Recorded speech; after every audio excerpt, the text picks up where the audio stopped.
drained away. Mornings feel like mountains. Even breathing feels like weight. I know that kind of quiet, where every thought cuts to the bone. But you are not your worst days. You're more than what your head has shown. You have so much to live for, more than you can see tonight. There are laughs you haven't laughed yet, hands you haven't held that tight. You have so much to live for, even if you can't believe. So when you feel like letting go, lean on me and stay and breathe. There's coffee with a stranger who might turn into a friend. A song you write at midnight that you'll never want to end. A road you haven't driven,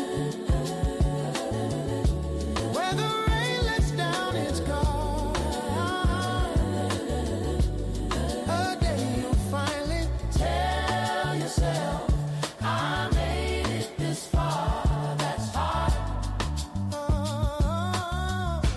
You have so much to live for, more than you can see tonight. There are laughs you haven't laughed yet, hands you haven't held that tight. You have so much to live for, even if you can't believe. So when you feel like letting go, lean on me and stay and breathe. You don't have to be the strongest, you just have to stay. One more day, we can sit here in the silence till the dark gets bored and fades away. You have so much to live for, more than you can feel right now. There are tears that turn to smiling. You'll get through this storm somehow. You have so much to live for, even if you can't believe. So when you think it's all been said, I'll be here. Just stay and breathe.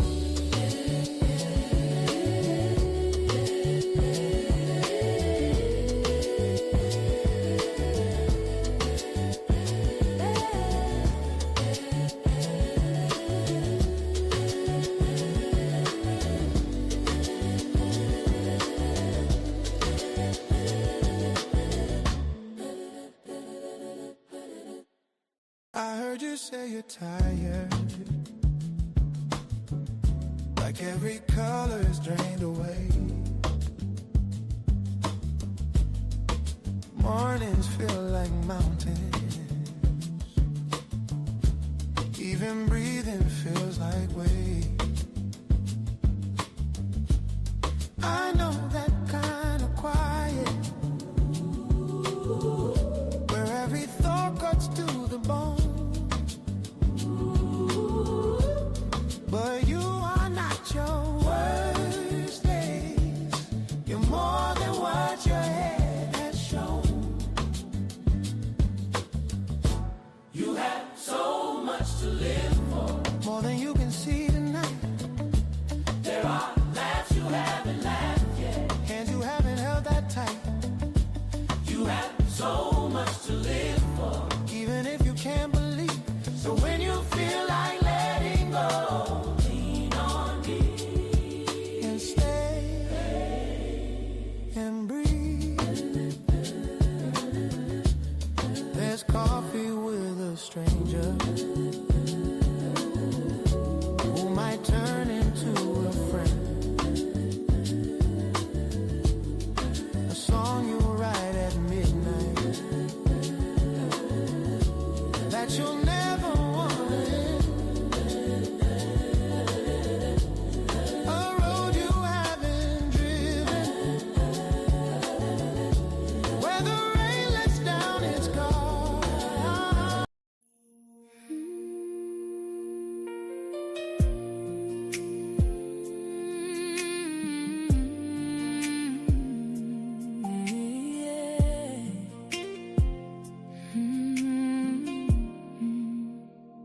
You said my name in a whisper, then turned to look her in the face.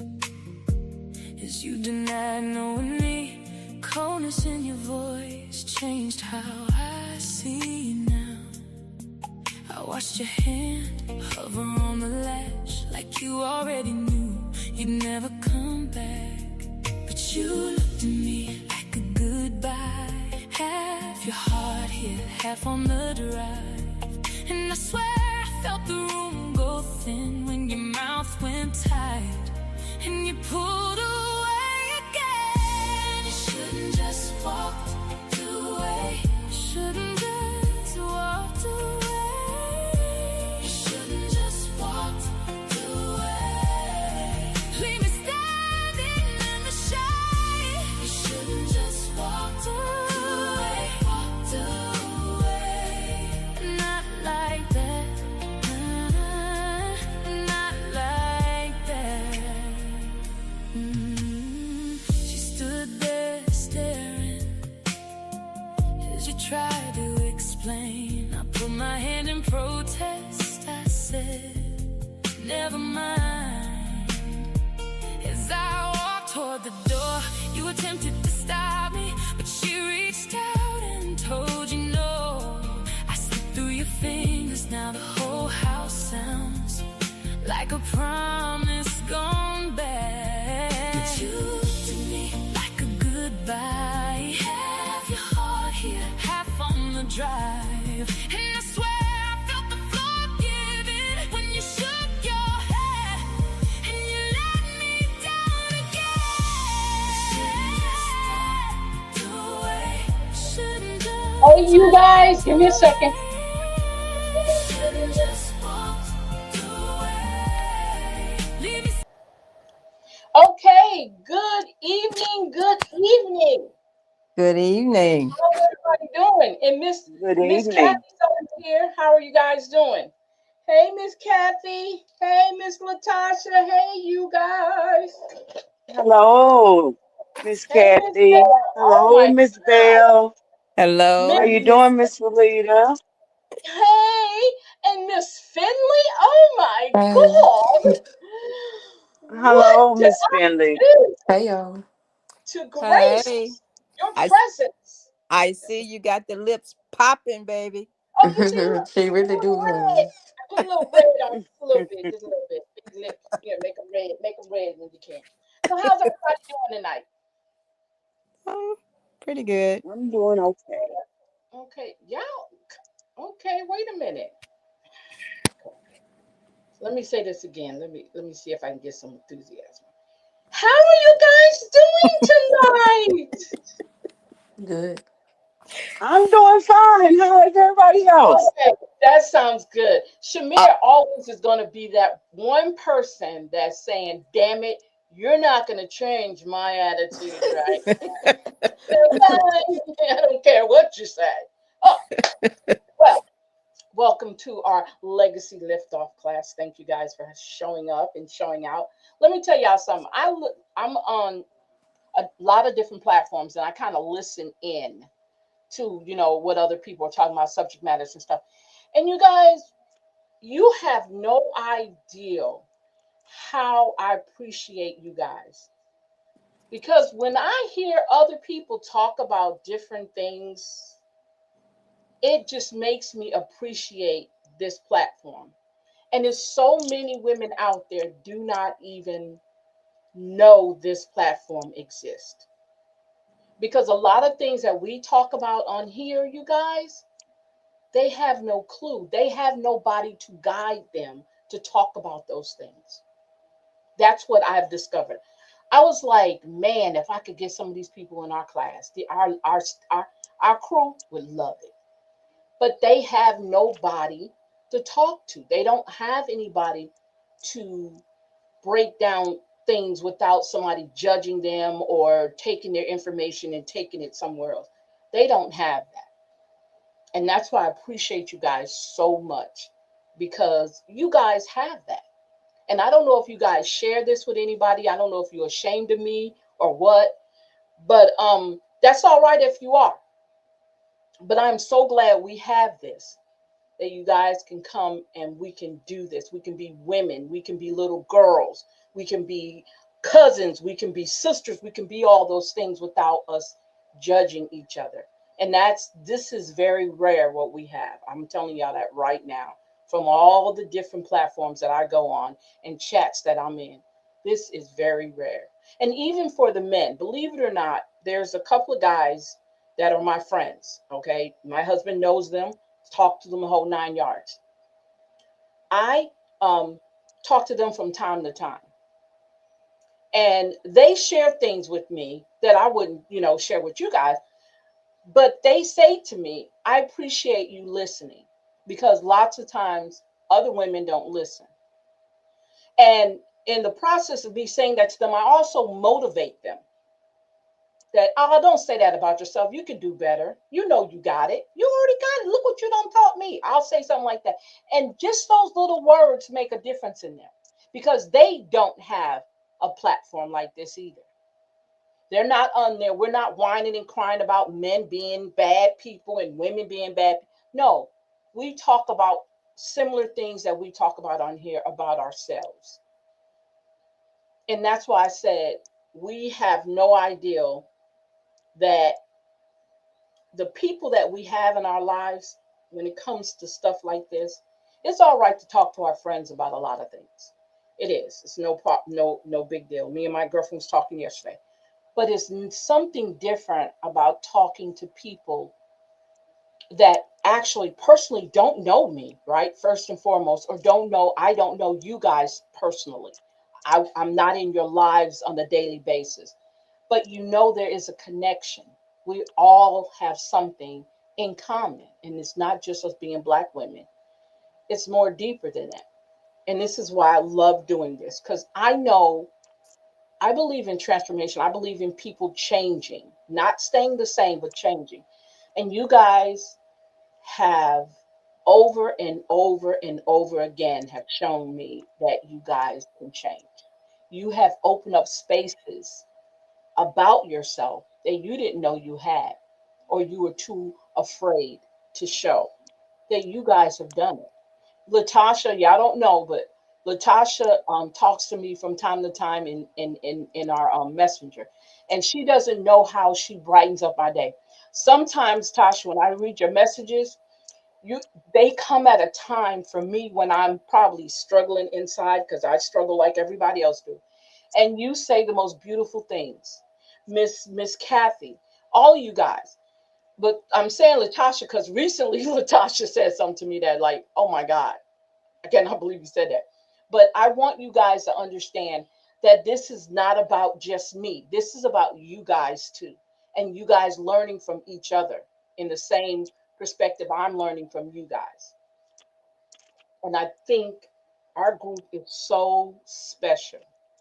And and I think that I want you guys, I hope you guys are sharing this information. Thank you, Miss Kathy, sharing this information with other people. Don't be ashamed that you hanging out with me. I might not be the best person you want to hang out with on a Saturday and a Wednesday and a first Monday, but I'm damn good. Okay, I'm just letting you know. I'm just kidding. But I want to say that don't be afraid to invite other people. Only if you want to. Only if you can trust these people that we invite. Okay, it's all about you guys, who you want to bring into the fold that they can probably do the next ebook with us. Um, I don't push. I don't. I don't say too much about it on Facebook, which I need to because it's my fault because I don't do enough advertising. But I am very skeptical about who I want in our groups too. I want you guys to be safe in the people that we have around us too, because I know people say you talking about a subject matter that we're talking about might be intimate, and you guys are sharing that. You might not want everybody to know that, so you're going to be very particular about who hears what. And I get that. I totally 100% You get know that. what I was thinking? What if we use aliases Yeah, that's cool. Not our real names. and everybody was anonymous? Yeah, or something like that. Yeah, exactly. We could do that. We could definitely do that if that's what you want to do.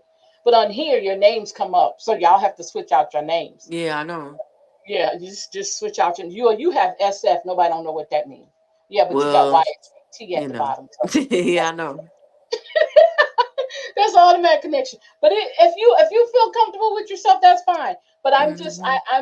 No, I I'm get what very you're saying though, because yeah. people can get up in here and they might hear something and go back and and that ain't what this for. So That's exactly right, 100%. I get So it. when you invite people, yes, that's right. She said her circle is small.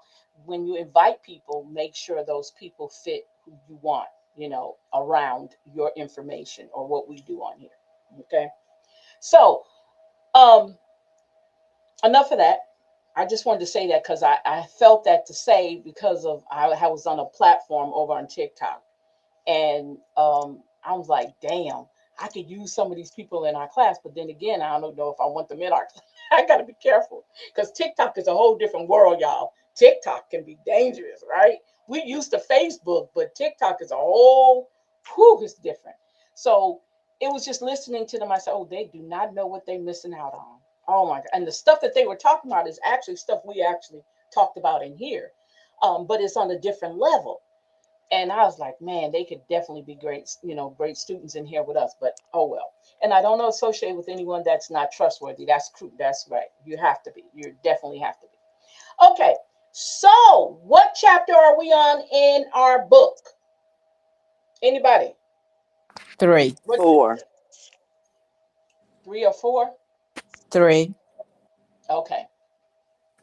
I finished the book, so Oh, I'm still stuck on 4. don't be bragging. Don't be bragging because you finished the I'm, book. um, I'm not, but I'm not gonna say nothing. I'm still gonna, do it chapter by chapter, because I could easily forget.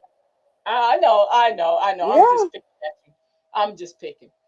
Okay, so we on chapter 3. You're correct. You're correct. You're correct. Let's see here. Let's share the screen. Okay. All right. So let me know if I need to make it bigger for anybody who needs to read it. If you cannot see it, let me know. Let me know. I'm putting it at two. Let's see. Let's put it at 200. Okay. So can everybody see that? Let me take myself down. I'm gonna take my. No, that's all right. We can stay there. Can everybody see that? Yes, ma'am. Okay. All right. So you want to start us off, Latasha? Yes, ma'am. I can. Okay. Chapter 3: The impact of shadow work on mental health. Recognizing emotional triggers. Recognizing emotional triggers is a critical step in the journey of self-discovery and healing, especially for women of color who often navigate unique cultural and social pressures. These triggers can manifest in various ways, such as certain words, actions, or situations that invoke strong emotional responses. By identifying these triggers, we can begin to understand the underlying issues that connect our past experience with our present reactions. This awareness paves the way for deeper healing and personal growth. One effective technique for recognizing emotional triggers is through mindfulness practices. By cultivating a habit of paying attention to our thoughts and feelings in the moment, we can start to notice when certain emotions arise and where circumstances precede. Journaling about these experiences can also be beneficial. Writing down our emotions allows us to reflect on patterns and identify specific triggers that may have previously gone unnoticed. This reflective practice not only enhances our self awareness but also provides insight into our emotional landscape. Another important aspect of recognizing emotional triggers involves understanding the cultural context in which they arise. Women of color often face microaggression and systematic injustice that can lead to heightened sensitivity to specific situations. It is essential to acknowledge how our cultural identities shape our emotional responses and to validate our feelings in the context of our lived experiences. Doing so, we empower ourselves to confront these triggers rather than allowing them to dictate our emotional state. As we become more adept at recognizing our emotional triggers, we can also work on developing healthier coping mechanisms instead of reacting impulsively to our triggers. And we can explore more constructive ways to express our emotions and manage our responses. Techniques such as deep breathing, grounding exercise, and seeking support from trusted friends or therapists can help us navigate our emotional responses more effectively. This proactive approach not only aids in emotional healing but also fosters a sense of self acceptance and resilience. Ultimately, in the journey of recognizing emotional triggers is an ongoing process that requires patience and compassion towards ourselves. By embracing our shadow selves and acknowledging the emotions tied to our triggers, we can create a more harmonious relationship with our inner selves. This work not only benefits our mental health but also enhances our overall well being, allowing us to live more authentically and fully as women of color in a complex world. Okay. So somebody sum that up. If you understood what she read here, sum that up. Can somebody sum that up for me?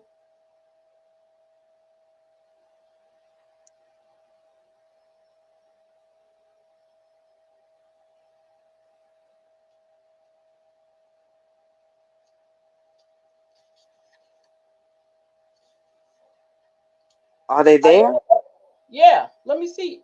Are y'all there? Hello? Hello? Yeah, I'm here, but no, I can't summarize it. Okay. Miss Bell? Yes, I'm here. What I got out of that was um basically identifying what triggers would set you off so you could probably understand what is happening with you. Okay. Okay. I And gotta read stuff like I don't know what it is. I'm not gonna diagnose myself, but you know how I discuss with you when I read out loud, I don't yeah, yeah. get it. And plus, when I'm reading it, I got to read it at least two, 3 times, to actually Yeah. understand what I just read. I don't know what that is, but I Mhm. got my college degree, so obviously it ain't that bad. But still, I still have that issue, with reading. Like I just have to keep reading it to like, oh, that's what you're talking about. Because anytime like you read something that somebody else wrote, you got to understand it how they put it. Yeah. You have to read in there So in I'm there. one of those readers. Okay. Mhm. Okay. Got you. I got you. I got you. Okay. So, okay, let me see. To write down your feelings, becoming more aware of your feelings. Great, Miss Kathy. Good. Good job. Good job. Miss Latasha, what did you get out of what you read?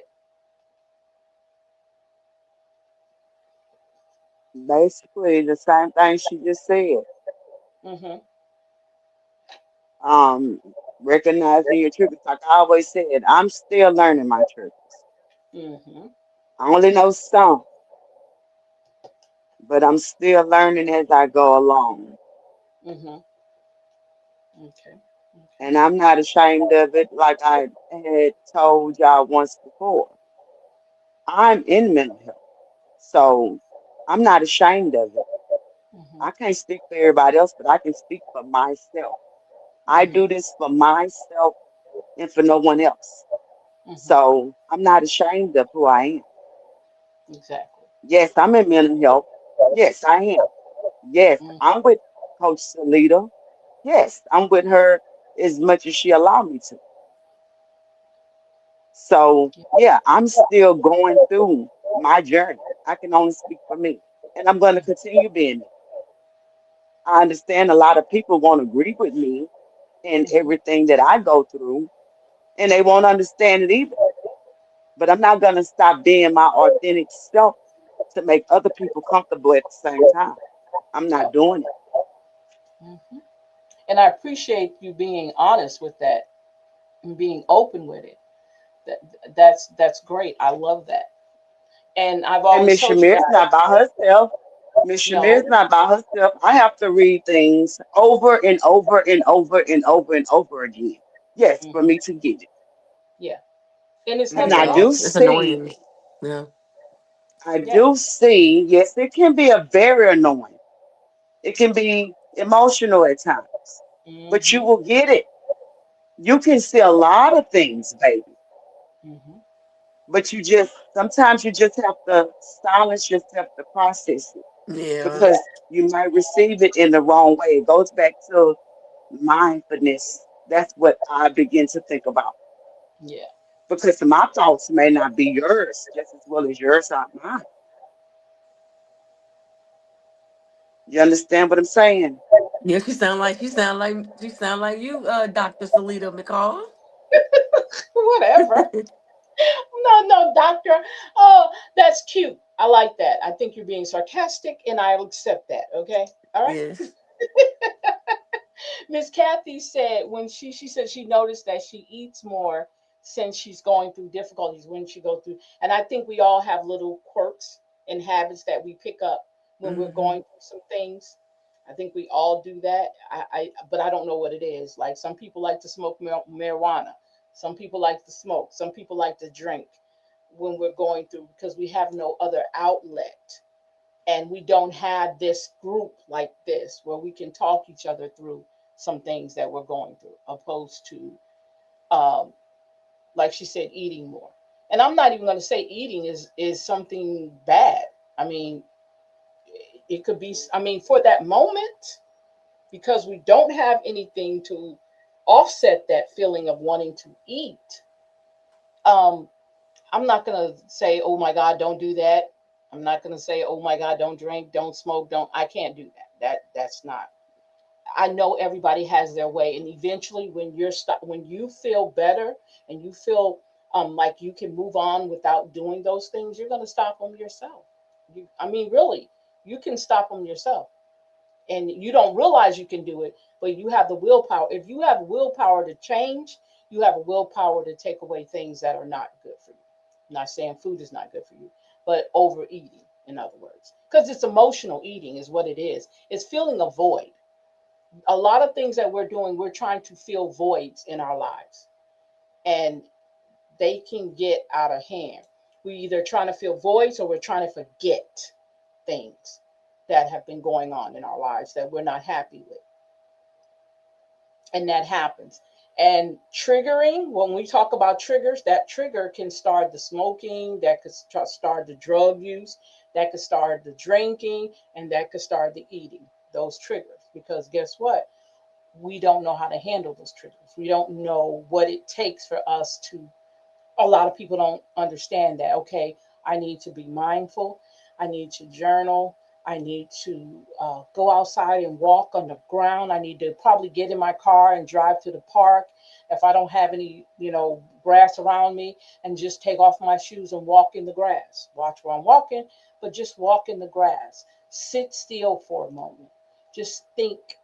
See if you can not think. Now, before I go any further, Miss Latasha, in our class for our first Monday class, we have a challenge that we're doing, and she knows what it is.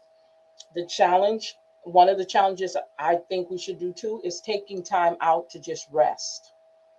To just rest. Find peace in resting. Because again, we live in a survival mode. Survival modes can create all these other habits that we have. They become triggers too, because you don't know how to say, okay, I'm not doing this today. So we find ourselves doing all these little different things, and then the triggers start to come in, and we don't know how to control those triggers. But with grounding, mindfulness, meditation, prayer, um, reading, journaling, anything that's going to find you're going to find peace in can calm you in that moment. We talked about breathing exercises, being able to say, you know what, me and Miss Bell get into an argument, right? And Miss Bell is really, really taking me there. Before I get there, I have to understand that she triggered me by something she said to me because it reminded me of something someone said to me a long time ago. So the first thing I want to do, I want to lash out and go there all the way with her. But when you find that balance and you find and you're paying attention to how you handle things, the first thing I can say is, okay, I'm going to walk away from this conversation because it's not productive for neither one of us. That's what I could say, right? Or I could turn around and cuss her out. Which one is going to be better? Now, I'll tell you this, cussing her out might feel better, but at the end of the day, I'm going to be thinking about it and say, was that necessary? I'm going to say, she's not that type of person. She probably was going through something. I need to be empathetic toward her because I don't know what triggered her. Because I could have triggered her, and I'm thinking about me being triggered. I might have said something to her to trigger her, and she doesn't know how to tell me that I did. So we crash out on each other.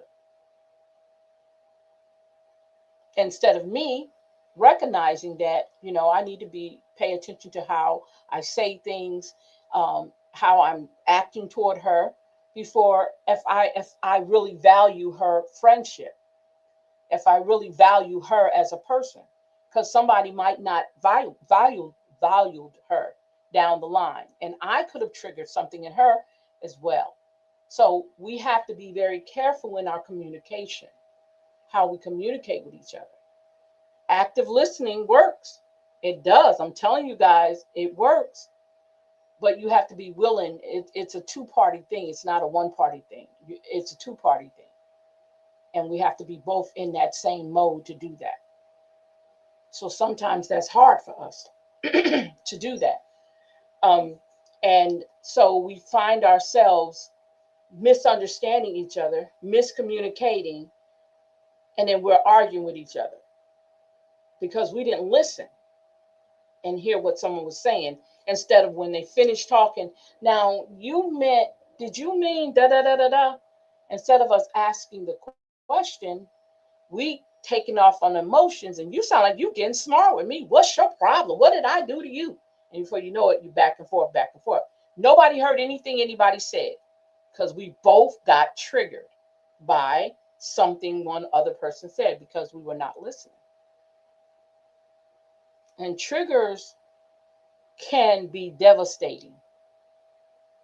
Triggers can be hurtful, and some triggers you'll never forget, especially when you look at what they've done, the end result of what the trigger did to you, right? And how it made you react to certain things. So I think it's important that we definitely continue to active listening, right? And we're looking to heal from all the craziness that we've gone through. And the ideal that we deal with microaggressions all day, people making their little snide remarks, especially to Black women, right? And dealing with that all the time, it can leave a mark on you mentally because it's like, what did I do? Just my existence bothers people. Why is that? Why is me being here? Why is me shopping in this store giving this person to follow me around everywhere I go? What am I giving off? What vibe am I giving off to her to make her follow me? Now just imagine having to go through that all the time, no matter where you go. And then you go somewhere else and that triggers something in you and you lose it. Do you notice how now people are losing it more than they used to? Y'all noticed that? Hello. Yes, ma'am. Y'all notice that about people nowadays, that most people now, women, men, everybody is just going off because there is no discipline in their reaction to things. No one has ever said to them, okay, there is another way we can do this. And there's a lot of people who are not getting any type of mental health, right? They're not getting any type of assessments. They don't have talked to no therapist. They talk to themselves and their cats and their dogs. They cuss out their family members, their husband, their wives, their cousin. They're fighting all the time because they have no outlet when it comes to their emotions.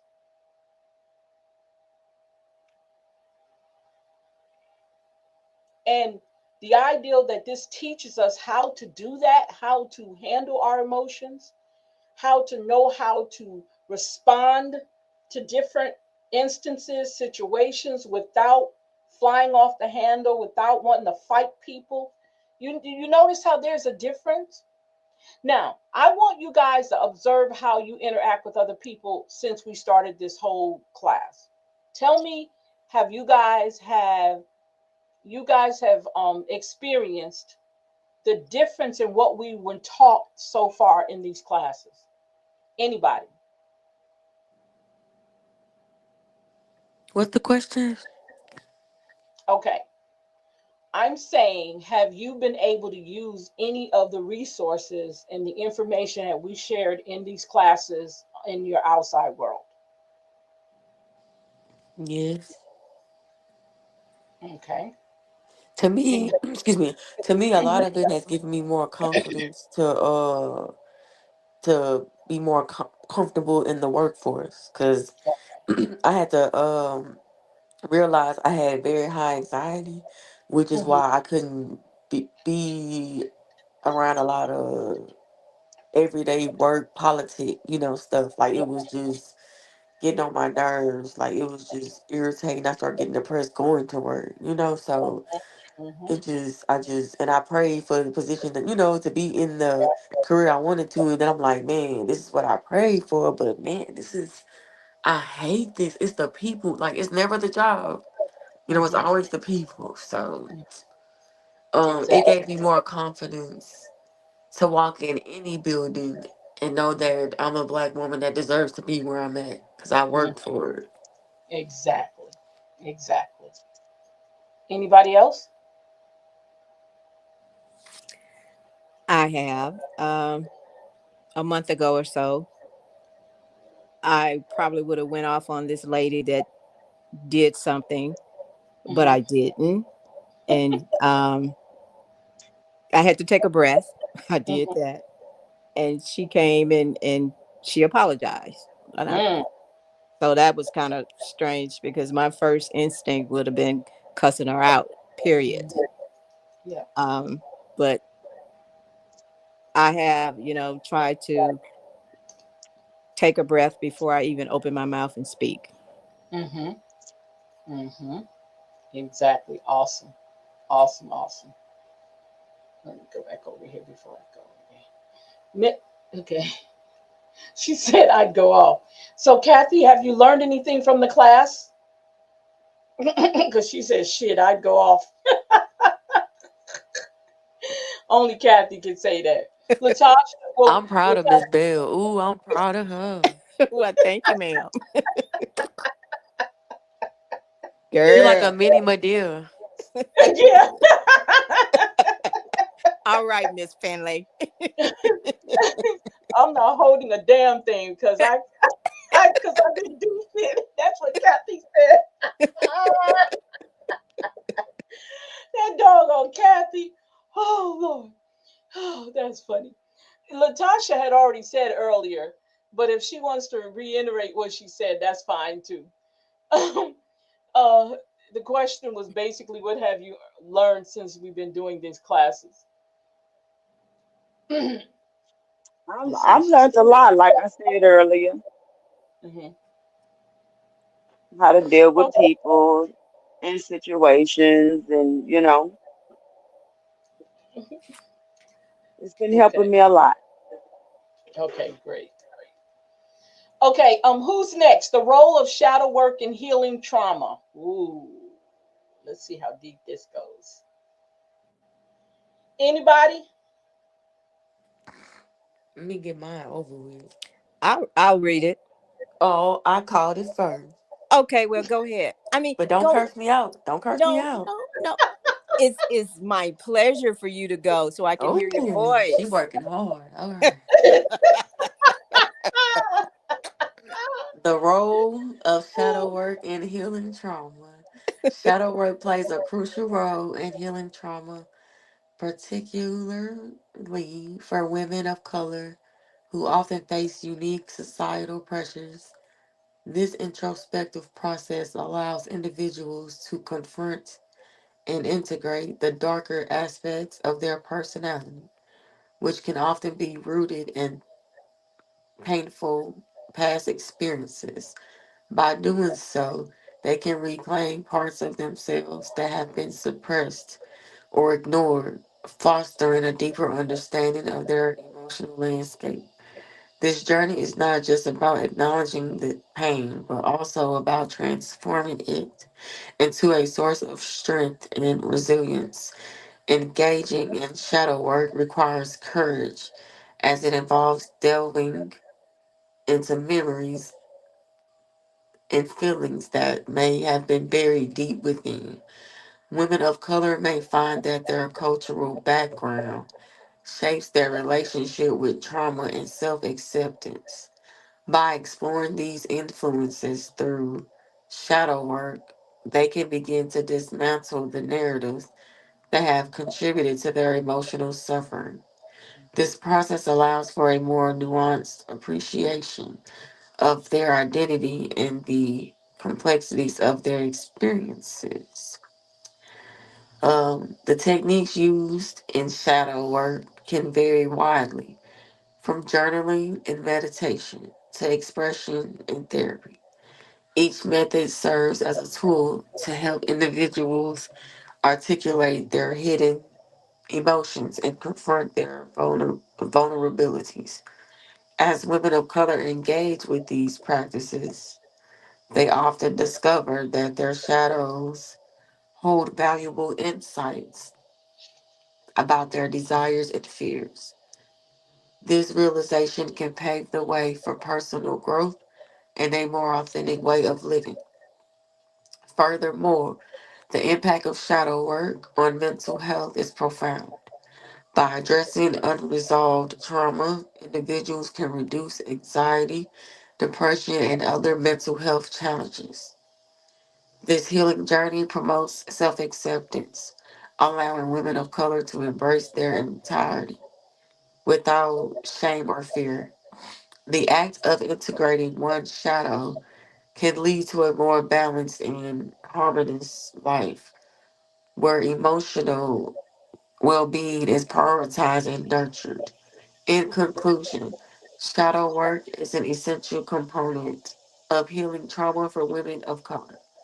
It not only facilitates a deeper connection with the self, but also empowers individuals to navigate their emotional worlds with greater confidence.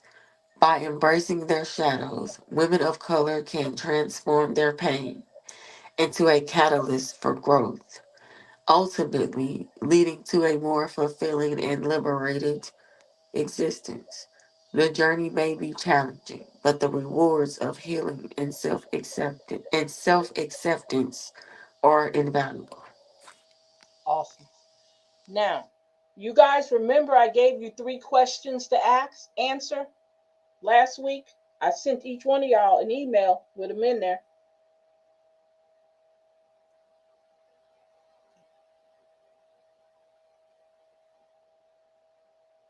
Y'all remember the three questions? I don't think I got that one. Let me Hmm. see. I think I sent you it. Everybody check your email. Yeah, I got it where you sent it. Okay. Okay. Shamir, make sure I got you. Um,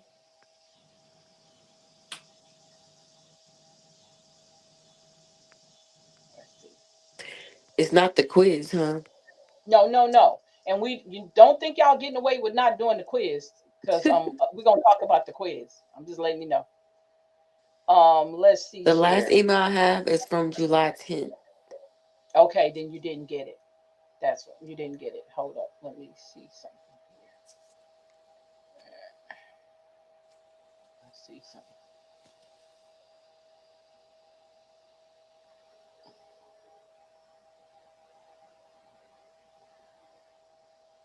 Let's see if this is it. No. So you got it right, Miss Linda. Yes, ma'am. Okay. Well, I gotta figure out where I put it at. Okay, let's go to Miss Linda and see. Okay. No, I can't find it. Okay. So I let's see here. We had three shadow work questions that I gave everybody. So did you get a chance to answer them? Anybody?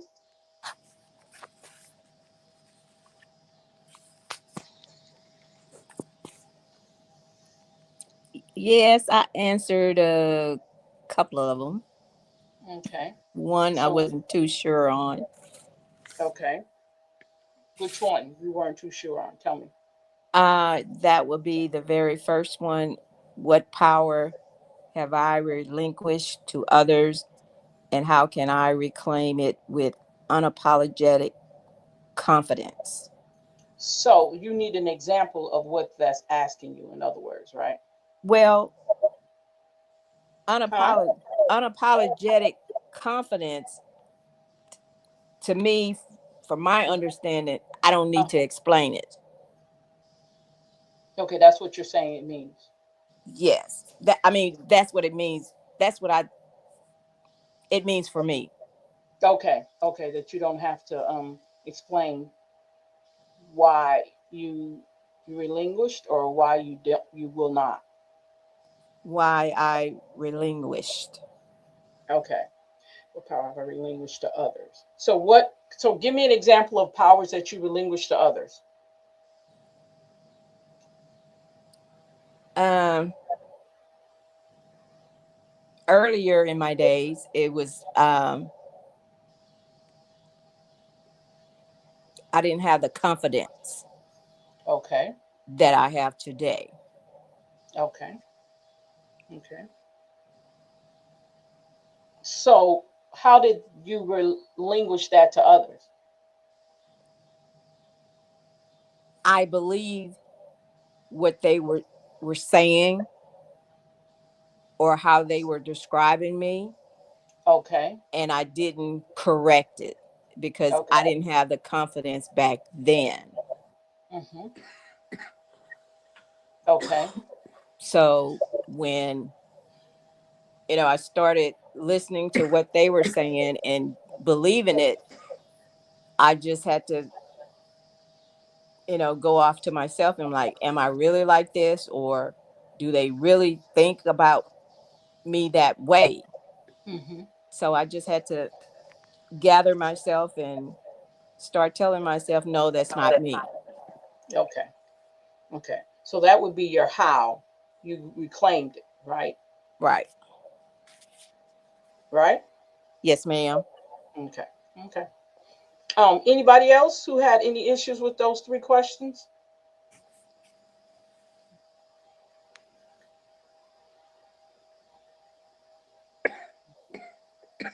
What Kathy said. Oh, she laughed. Miss Latasha,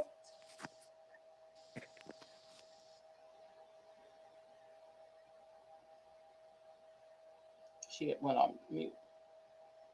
Oh, she left out. Oh, she gonna come back in. So Shamir, so I'm gonna ask you the question. Okay, I'm just gonna. Okay, let me see what she said. Okay, okay, gotcha.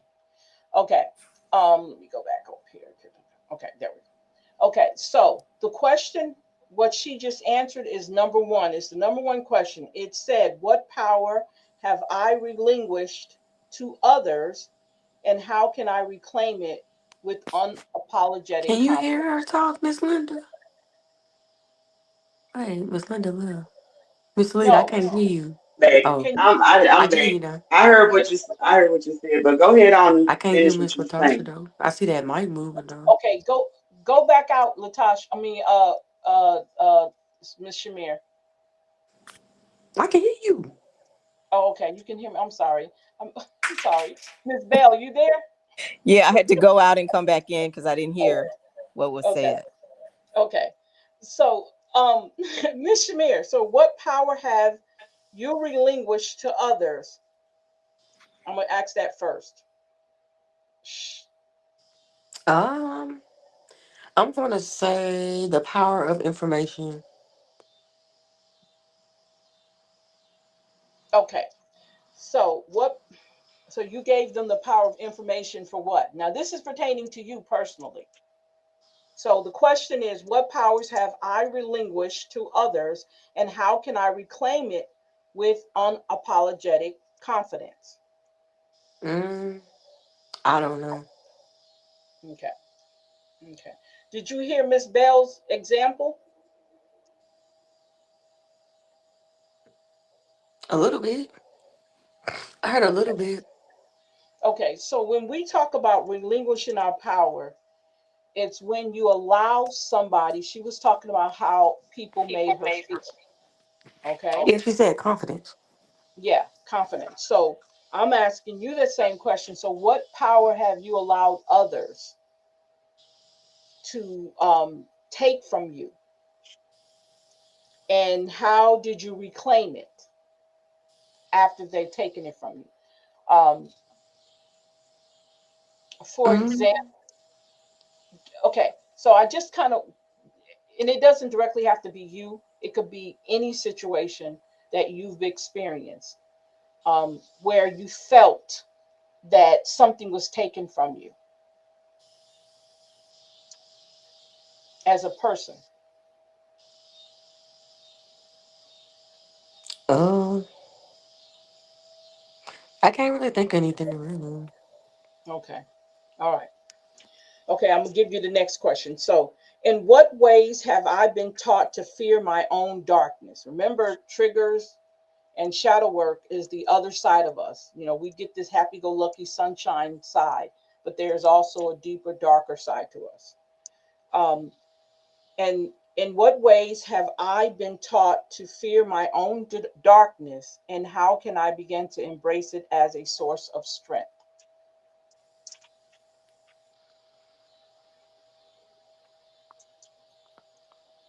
Mm, to me, these questions are more so what somebody would say about me. Like I can't put a finger on it. You know, like it's like I'm judging myself and I don't know. Okay, so that, okay, you said it exactly. So you're saying you're not familiar with yourself enough to judge who you are. Um, Is that what you're saying? I don't know. I feel like it's mostly I don't really have a lot of emotion anymore. I guess Okay. because no, like I'm medicated now. You know, for my like high anxiety levels. So Okay. like I'm really chill. You know, most of the time. So that's why I'm struggling to answer the questions because it's like I'm judging myself because I'm more on a level now of I don't care. You know, like, and also I'm working on this empathy thing Mm-hmm. because I noticed that I show way too much of that and I don't get it in return. So, and that makes me a people pleaser and I don't like that. Gotcha. Gotcha.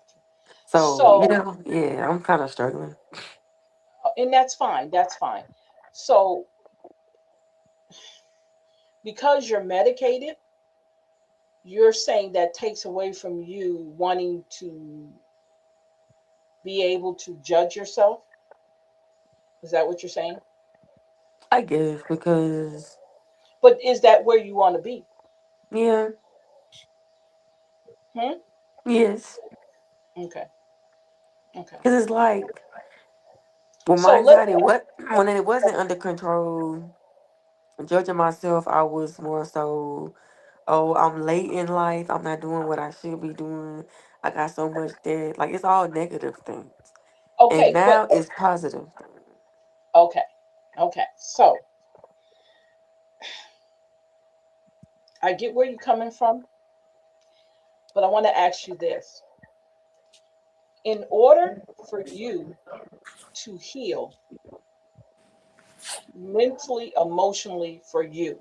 You in mute. I can't hear you. No, I'm not mute. I'm loud. Can y'all hear me? Can everybody else hear me? Yes, ma'am, I can hear you. Yes, ma'am. Okay. She said, Kathy said, hell, most of us feel that. So what I'm saying is, in order for you to heal, that's the dark side of you you're talking about. You know that, right? You're talking about, oh, she went out. In order for us to heal, and this is without the medication, just us being ourselves, we do not like to see us. We have issues with our own selves. So the medication is there to, it's just a buffer, actually. That's all the medication is a buffer. But we have to do the work to heal. It doesn't heal anything. It just makes us not want to think about who we are. And that is just a buffer. Okay. In order for us to heal us, don't, I'm not saying stop taking your medicine. I'm saying in order for us to understand us individually to ourselves and be truthful to ourselves, we have to want to heal. And the truth is healing. And when we don't want to face that, everything else doesn't matter. And I get what you're saying because I was that way. If you only understood the medications that the VA has subscribed to me or prescribed for me, you would like, damn. I had to come to a realization that even though my PTSD can get out of hand, my manic can get out of hand, I got to still be in control somewhere. So that's what keeps me from always wanting to escape because it's almost like a form of escapism. You know, let's just say what it is. It's a form of escaping our situations, how we see ourselves, how we feel like we're not doing enough. We judge ourselves worse than we judge anything else. And we beat ourselves up more without and without saying, you know what, the reason why this is happening to me is because I have to be comfortable with myself. And I'm not comfortable with myself. So I'm going to beat myself up. I'm going to feel bad. I'm going to get depressed. I'm going to have anxiety. I'm going to have all these things because I'm not willing, because sometimes we're just not willing to say, you know what, I need to heal. I need to get all this. This has to happen to me in order for me to move forward. And sometimes everybody has their season to feel better, to heal, to feel comfortable with themselves. Everybody has that. But sometimes we have to know that. And a lot of people don't know that you can heal yourself. Not to say not, please don't get the impression I'm telling you stop taking your medication.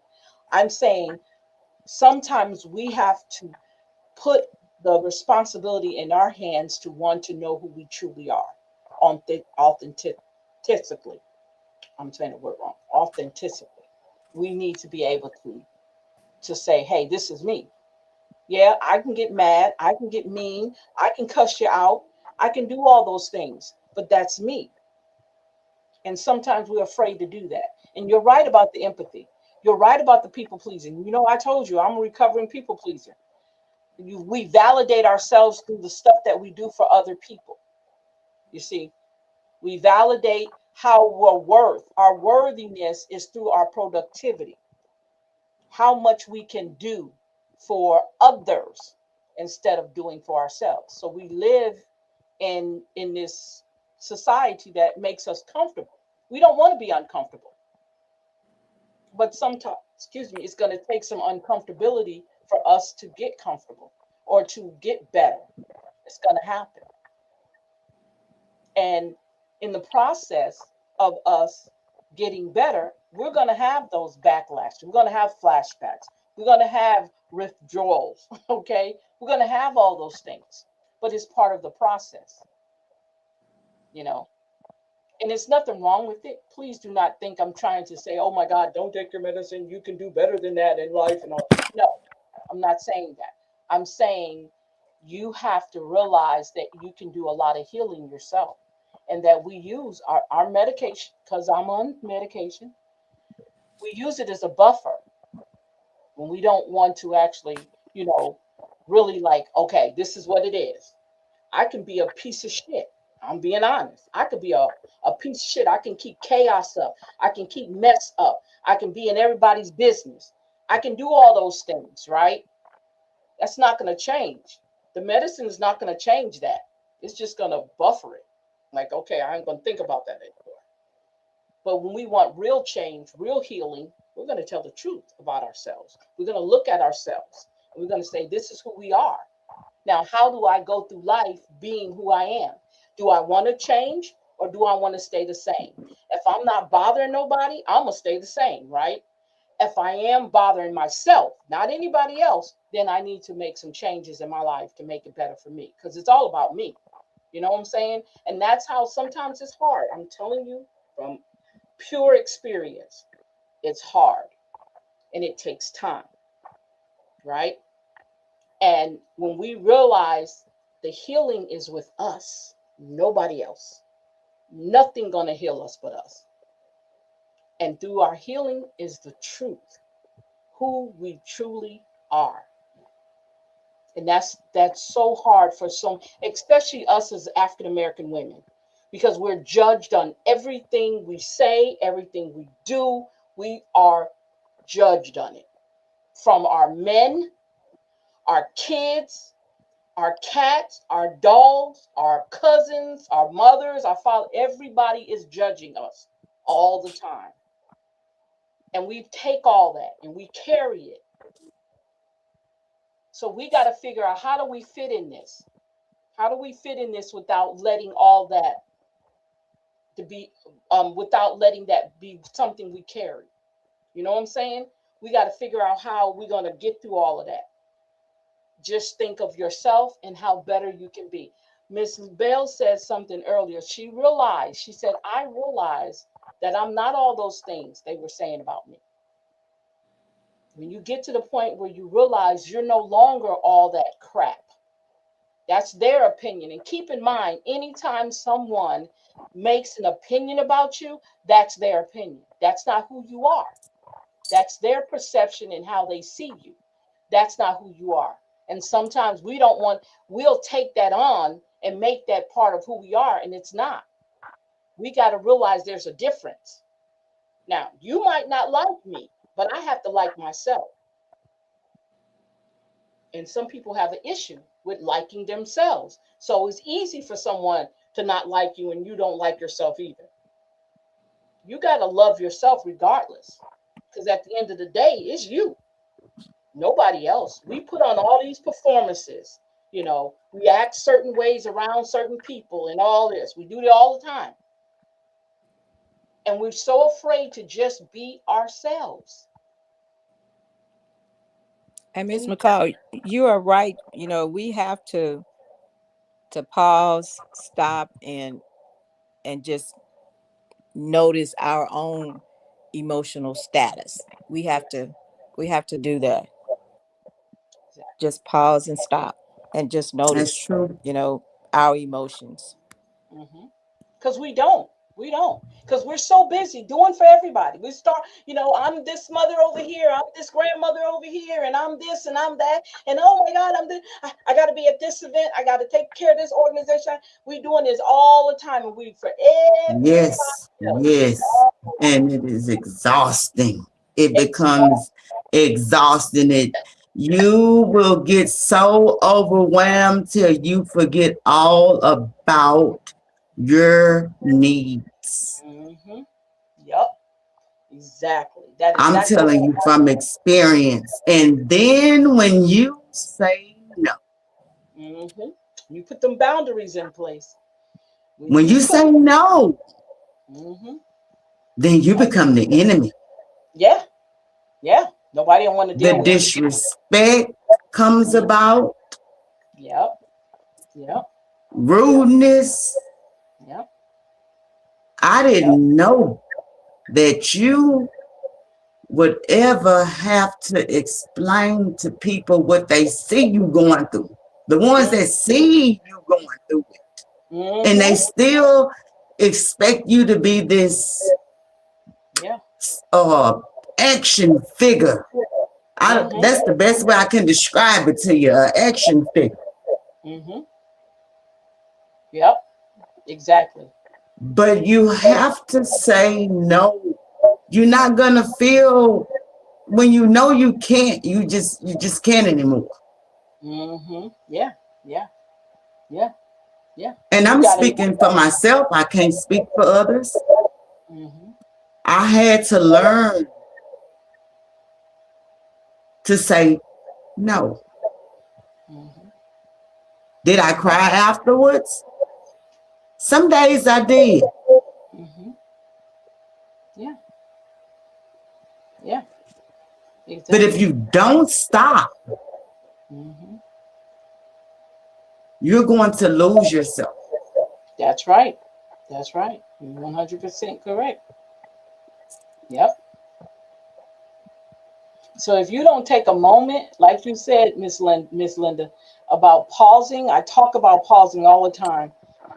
When I do my other shows. And I talk, matter of fact, this same subject we're talking about right now was on my Today show, this my afternoon show on Rooted and Rising. And we talked about, the discussion was, when are you going to feel like rest? Why is rest so unsafe for us? Why does it feel so unsafe? You're here for everybody else. You're doing this person, your auntie, your sister, your all these things, but you're nothing for yourself. It all It comes, started from somewhere. I The know, apple don't fall. What they say, the apple don't far fall from the far from the tree. tree. Because yeah, yeah. And we watch our parents, we watch our moms. And you know, a Mm-hmm. lot of times we didn't see our moms at nighttime when they got off work and they were, you know, they might have had a hard day at work and they couldn't talk to you about it.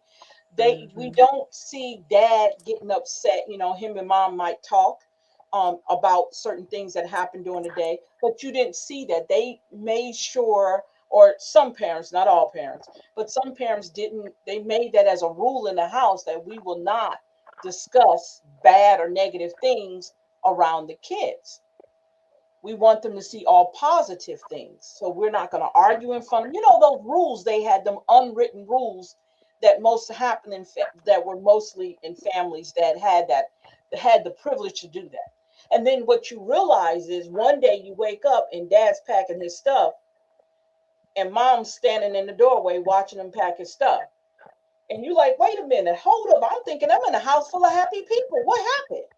Because they were taught, like you said, the apple don't fall far from the tree. They were taught that, and then you raised in your house, honey. One of the rules we're gonna have is that we're not gonna argue in front of the kids. One of the rules we're gonna have is we're gonna be always happy go lucky, and none of the bad stuff is gonna Yeah, happen but also the rule was also kids stay in a in place. your place. That's right. Kids Hmm. don't be in You That's adult weren't true. allowed business. to ask, you know.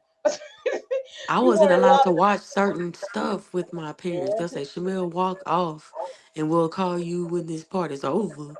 You Yeah, know, like they watching yeah, adult, you know, like I I know. think it was Poetic Justice. It was Poetic Justice. I always remember because I never liked that movie. So, because she always used to make me leave during certain scenes.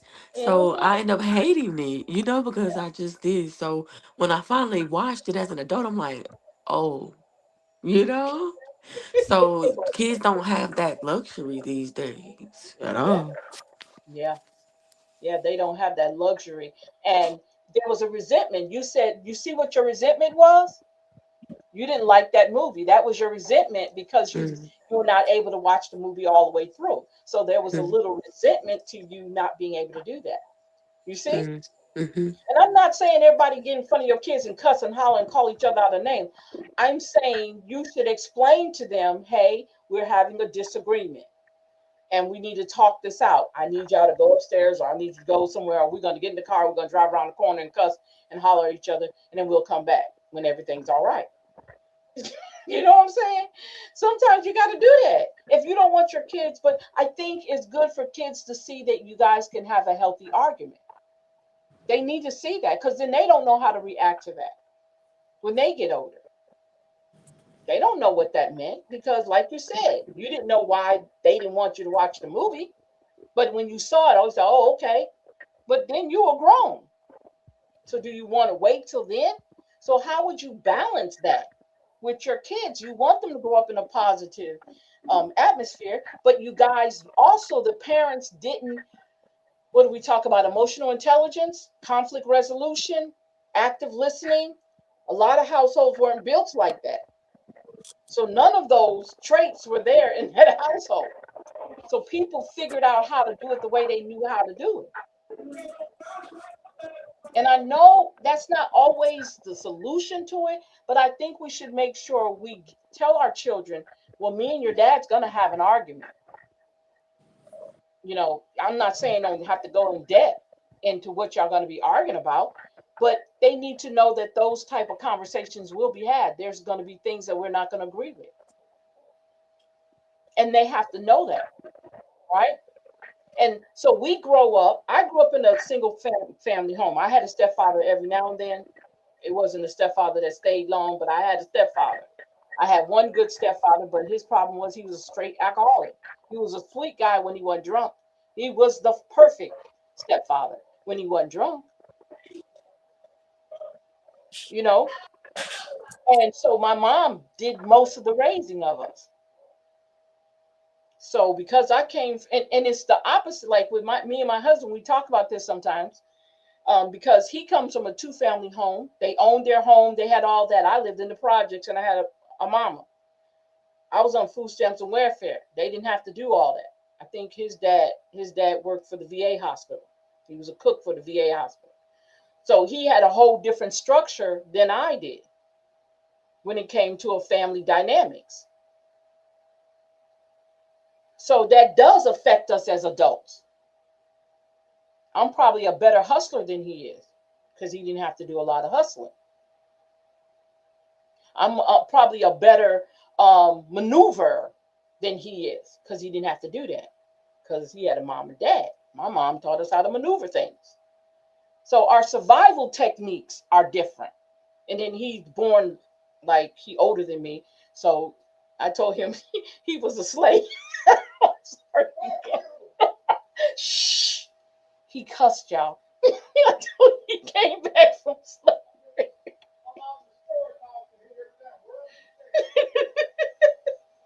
Oh, sorry. Did y'all hear what my husband said? So we be talking.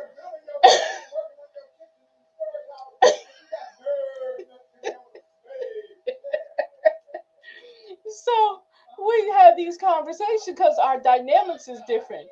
I was raised differently than he was. My mom would cuss you out. He probably be quiet. So that's the funny part. Yeah, probably did. So the dynamics of how we were raised is totally different. He was strictly probably raised in church. I didn't have to go to church, but when we did start going, we went to church, and then my mom just like went overboard with the church thing. So we all kind of grew up, and after we got older, going to church. Well, when we were younger, we didn't have to. My mom didn't make us go to church. So it took me a while to get adjusted to that. So we all have different family dynamics and how it builds us up as adults, right? And how we don't think our childhood affects us as adults, but it does. And it does in a very, very, very sometimes dangerous way, and sometimes it's a good way. And the crazy part is, I just thought about something. I had pimps and drug dealers in my life. I had prostitutes in my life. I wasn't one, but we they were around us, so I knew what one looked like. I know what I knew what all. If I could tell y'all some stories, living in the project, see some stuff, Yeah, yeah, exactly. Exactly.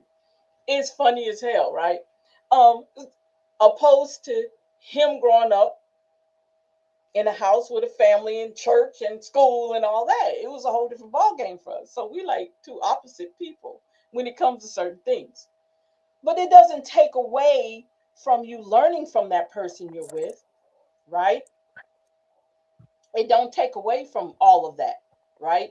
So you either figure out if you want to be a better person or you want to stay the same. You want to take what you learned in your childhood and heal from it, or you're going to continue to hold it, right? And carry it around with you. And you never become that person you truly want to be. Because lots of times that's what it does to us. It would not allow us to be what we can be. We put a limit on how far we want to go in this life by becoming stuck.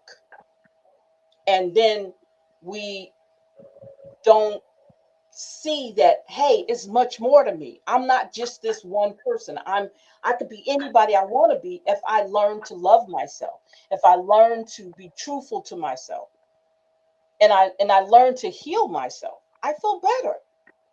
I was talking to my girlfriend yesterday, and me and her said the same thing. It was so weird.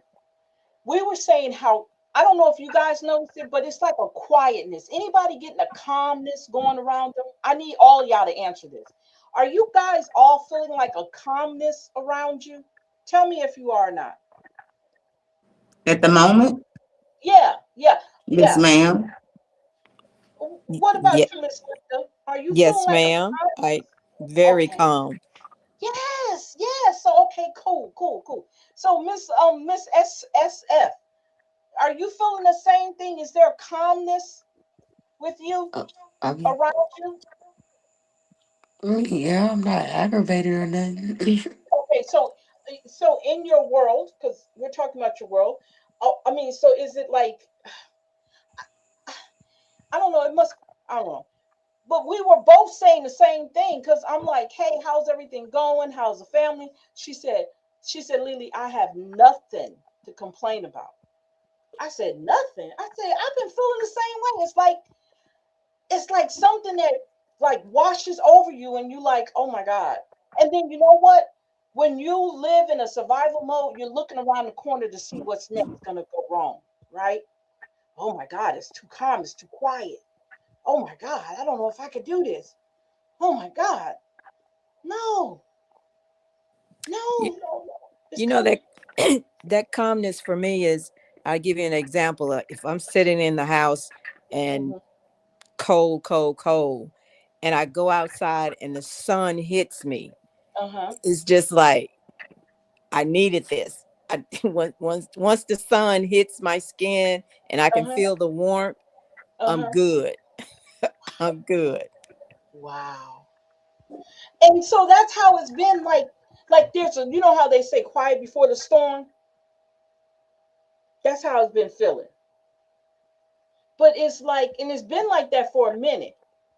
So I don't know if it's a storm coming or whatever, but we don't even know how to enjoy that. You know that? Right. We don't we don't even know how to enjoy it. Because you know why we don't know how to enjoy it? Because we live in survival mode all the time. We're on alert. No, this is going to happen. What is this? Oh my God. No, she can't be nice to me today. Oh my gosh, she's nice to me. I don't know why she's nice to me. She's always mean to me.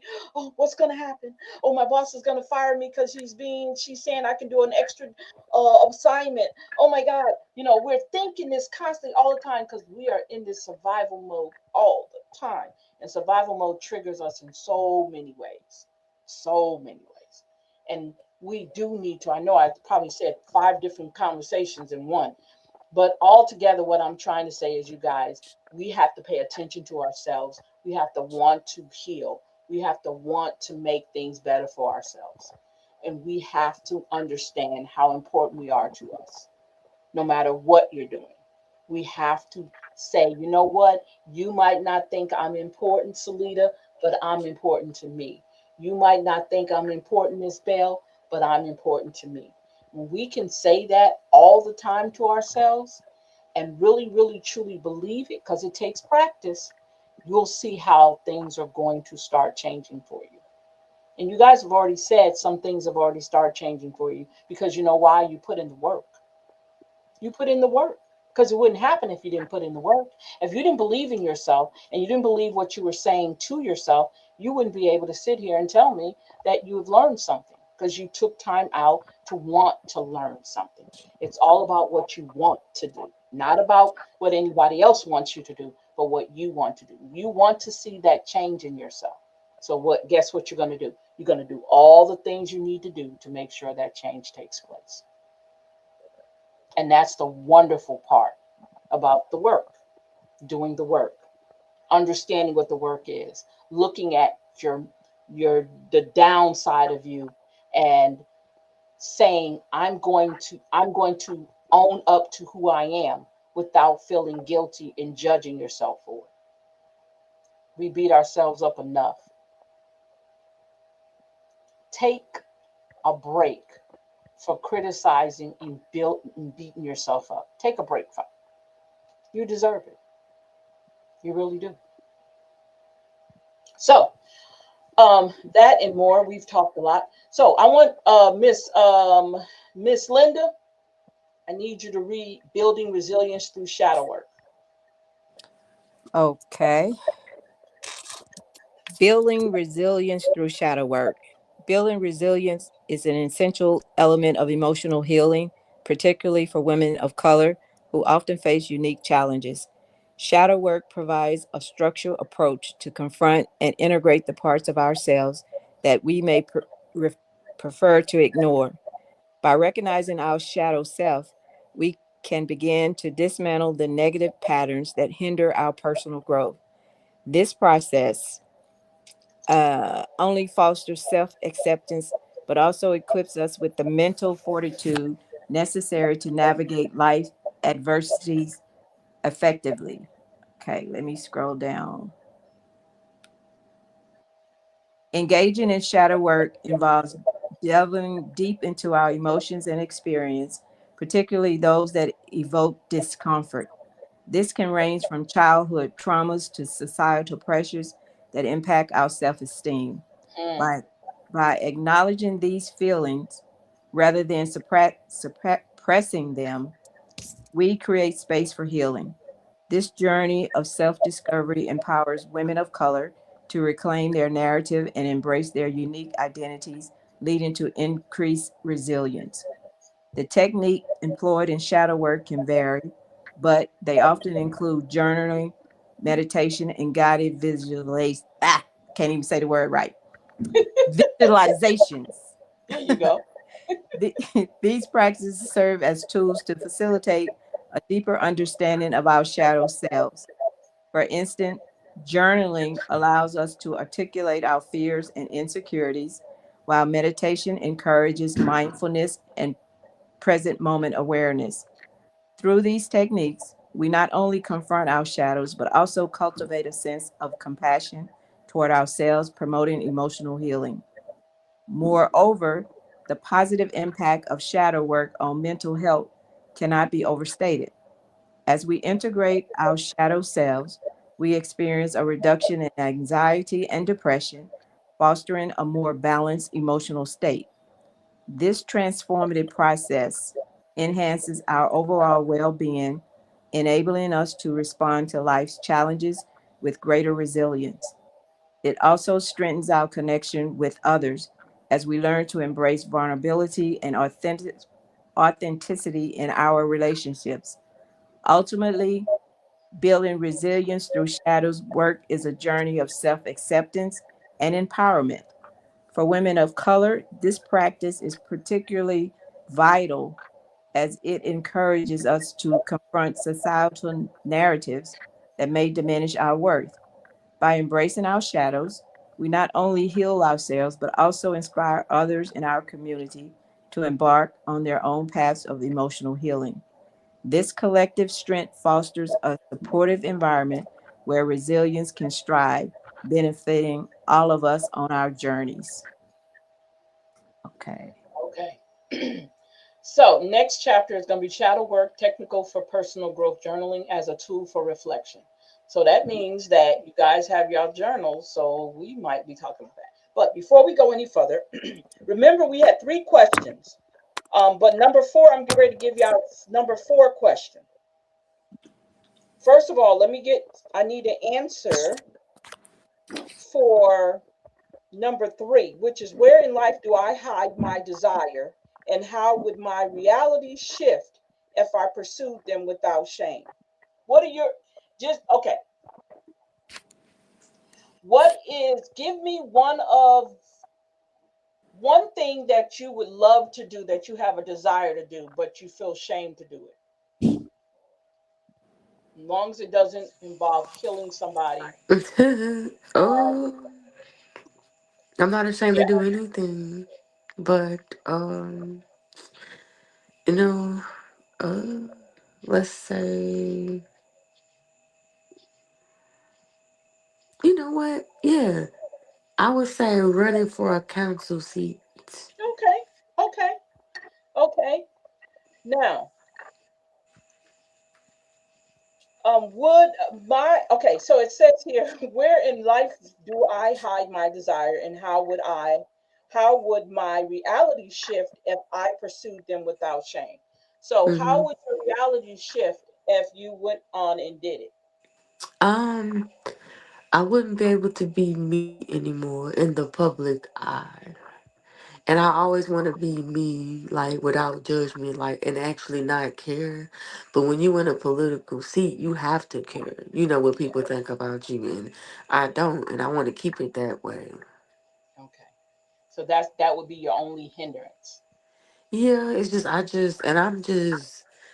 I'm not really a introvert. Is that the word? Mhm. I like to. I have my moments where I want to just chill, and I don't have any obligations, to anybody but myself. So Like when, you're more of yeah. an introvert, and the extrovert is a person who likes to be around other people all the time, right? That's right. Extra is out and intro is in. Okay. Well, yeah. You're more of I'm an introvert. whichever one. I don't like to be bothered all the time. you Yeah, know, it's not. got it. I don't like to be in the public. I want to have a choice if I'm in the public eye or not. Like I want that to Got, be up to me. got So like I want to control my own life. Pretty you. much. Yeah. Okay. Anybody else? Anybody else? Yes.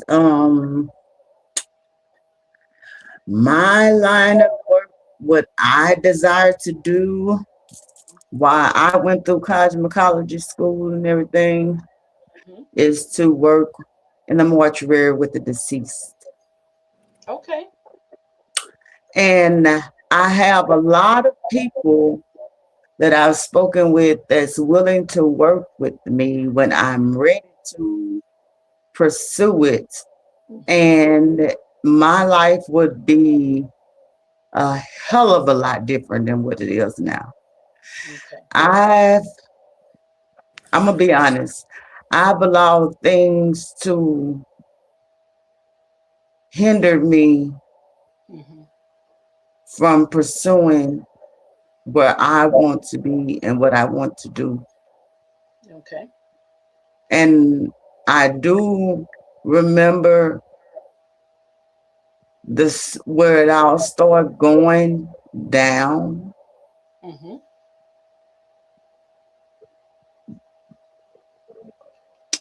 And I'm trying my hardest Hmm. to get back on track Hmm.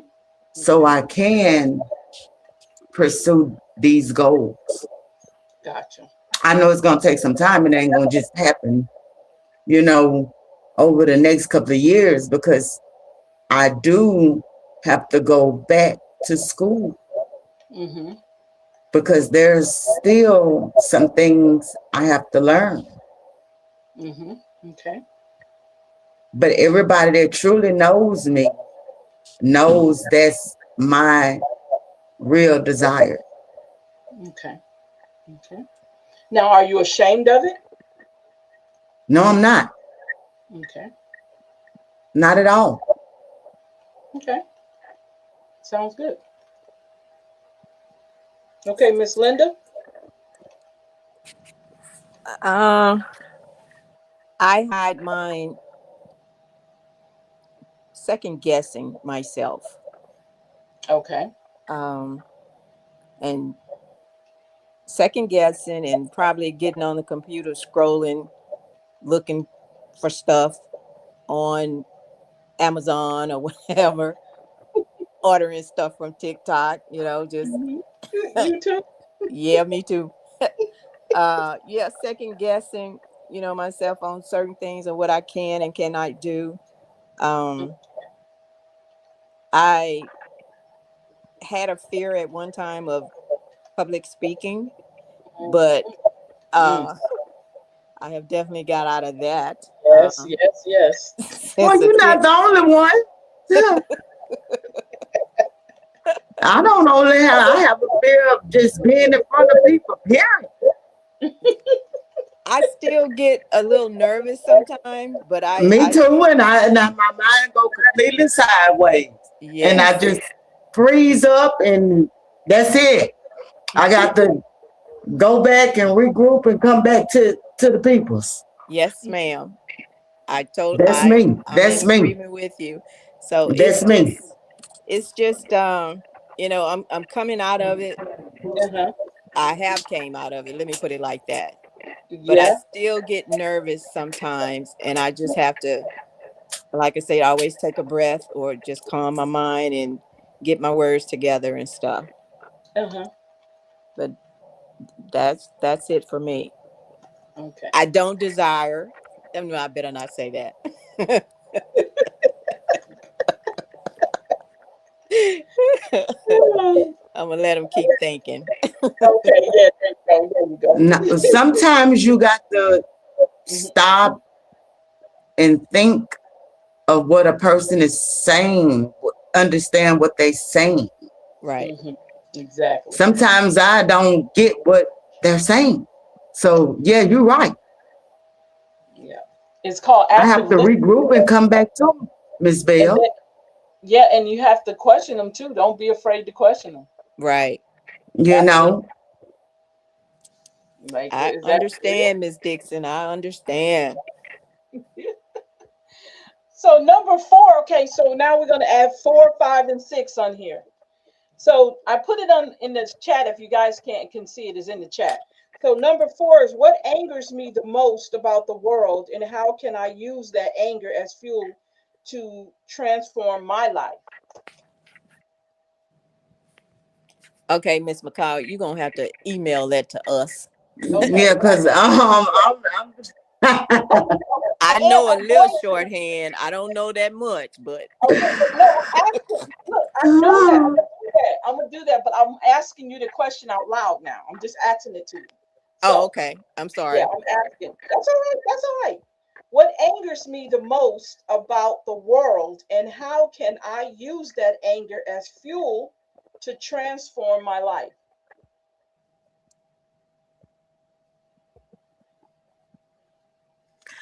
um, what angers me about the world What's going on in the world that angers you? is so much hate, Okay. Mm, Okay. and that's the thing for me is so much hate. Okay. Okay. a lot of division. Okay. Okay. Now, how can you use that anger you have for that to improve and transform how you see life or your life? By being a better person, Okay. treating people with love and kindness, but knowing when to, put my foot down and, you know, Okay. walk away. Exactly. Okay. Miss Bell, you said Trying to division. get people together because of the division. If Mm-hmm. we could only just talk to one another instead of yelling and cursing out and calling you names and stuff. Get to Mhm. know that person, That's Mhm. right. That's right. Okay. because you never know what that person is going through or have been going through, Mhm. and you just may be able to help that person, to give them some insight on what they can and can do and cannot do. Mhm. Yes, ma'am, Miss Bell. I agree. Okay. Miss Shamir. I'm gonna say the workforce anchors me the most about the world. Okay. And how I use it to fuel and how I use it as fuel to transform my life is I try to whatever job I have at the moment, I try to do my best to keep it true because I've been at that point where it was easier to get jobs back Mhm. then, but now with this when I noticed it when Trump became president again. That's when and they dropping all these policies. Mhm. These white people hiring who they want to hire times 10 because they were already doing that before. Yeah. So now whatever job I do have, whether Louisiana's an at will state, whatever the case, like case may be, you can get let go at any time. But I gotta make as much money as I possibly can and get out of as much debt as I possibly can.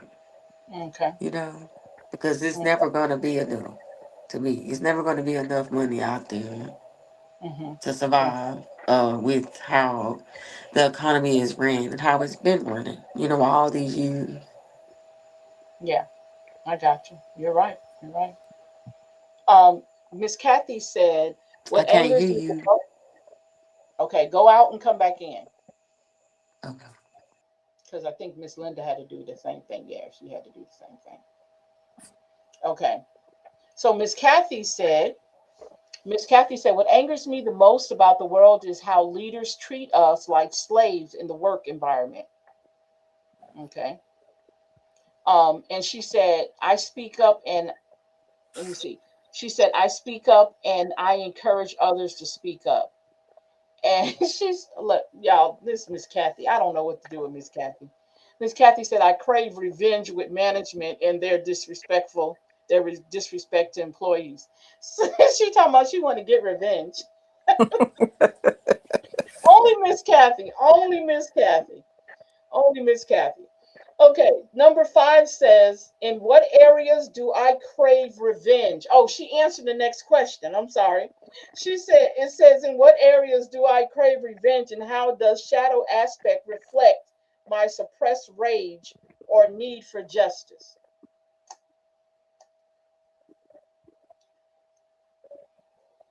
In what Revenge in the area? world? You saying Yeah, revenge in the world? yeah, revenge, yes. In what areas do I crave revenge? And how does the shadow aspect, which is your dark side, reflect your suppressed rage or need for justice? How does it The suppress it? best, I would say the best revenge that you can get is to level up yourself. Okay. Okay. Okay. So you do Your, admit that you your, crave your, revenge. ma'am, So you do admit that you crave revenge, right? Because that's the question. And what areas do I crave revenge, and how does the shadow aspect reflect my suppressed no, rage? ma'am. I said the best revenge you can have on the world is Hmm. to level yourself up. I don't Okay. have nobody to have revenge against out there. Okay. Okay. Okay. I'm not even around people's, you know, in the workforce. Only people's I'm around is when I'm like going out to the grocery store or to the doctor's office or something like that. But other than that, I'm to myself. Okay. I don't have anybody that I want to have revenge against. Okay. I Okay. mean, it's pointless. The only person that you have to really prove a point to is yourself. Yeah. Yeah. That's right. But remember what the question is. We talked about what angers you in the world, and now we're talking about the areas that you crave revenge once you've decided what part of the world that, makes you, angry. Well, that So, goes back to what I was saying, hmm is to treat people with kindness and respect and know when to those who you can't, that won't allow you to respect them, you know how to walk away. okay. They don't deserve. Okay. Okay. Miss Linda, in what areas do I crave revenge, and how does shadow aspect reflect my suppressed rage or need for justice? I don't have any areas Okay. for revenge. I'm gonna go spiritual on you. I'll let just God handle that. Okay. I don't. Th- I don't have vengeance for anybody Okay. because it's just not, to me. It's not worth it. It's not. Okay. Okay. Um, Miss Shamir, you want me to read the question again? I'm reading it. Okay.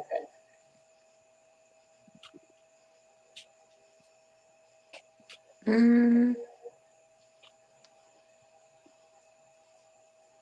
I don't know how to answer that one.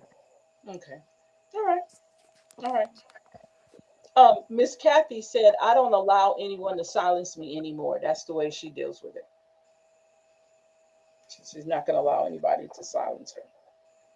Number 6 says, where have I settled for less, and what would my life look like if I unleashed my full potential? Ooh, that's a good one.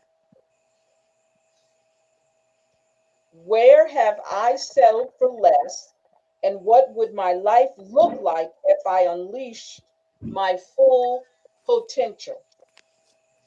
Mm, I would say when COVID started, I'm gonna use the word leveled up. Like Mm-hmm, Miss Latasha said, I was leveled up.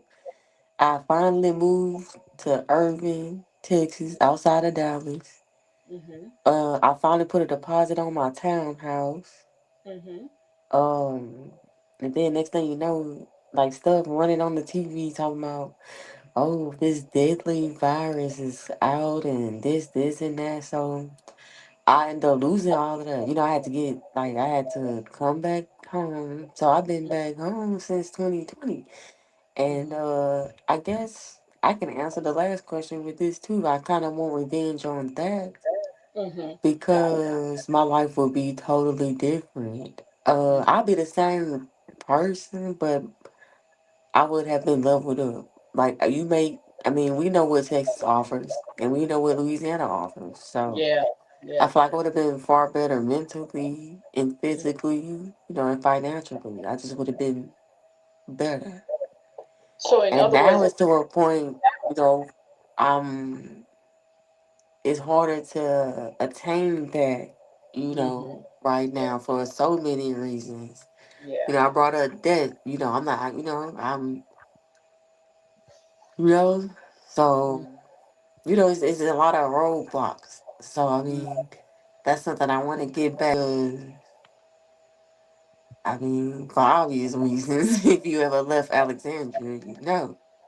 Yeah, yeah. So, You're exactly right. Miss Linda, Yes, ma'am. where have I settled for less, and what would my life look like if I unleashed my full potential? Hmm.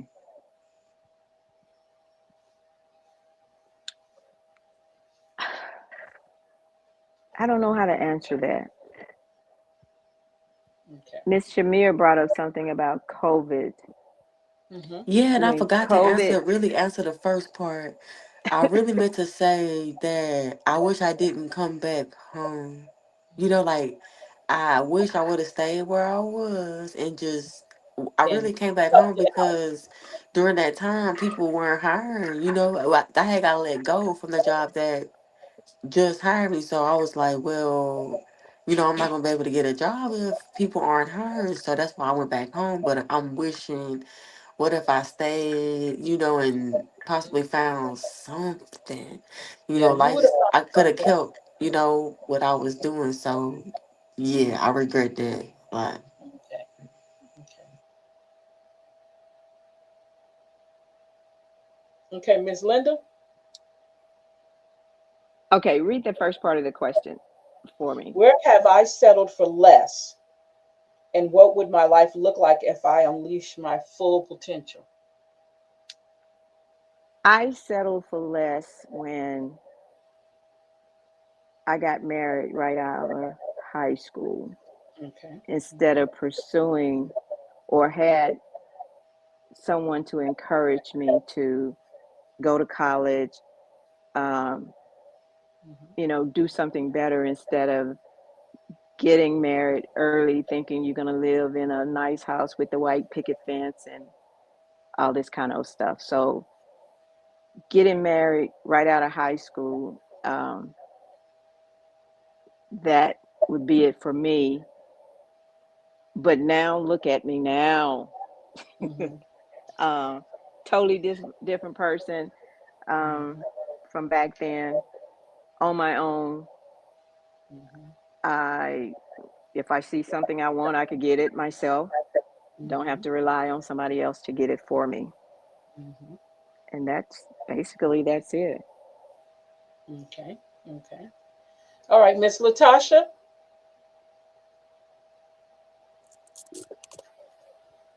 where have I settled for less, and what would my life look like if I unleashed my full potential?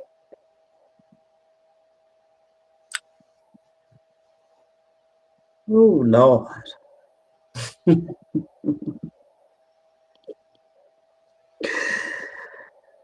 Oh,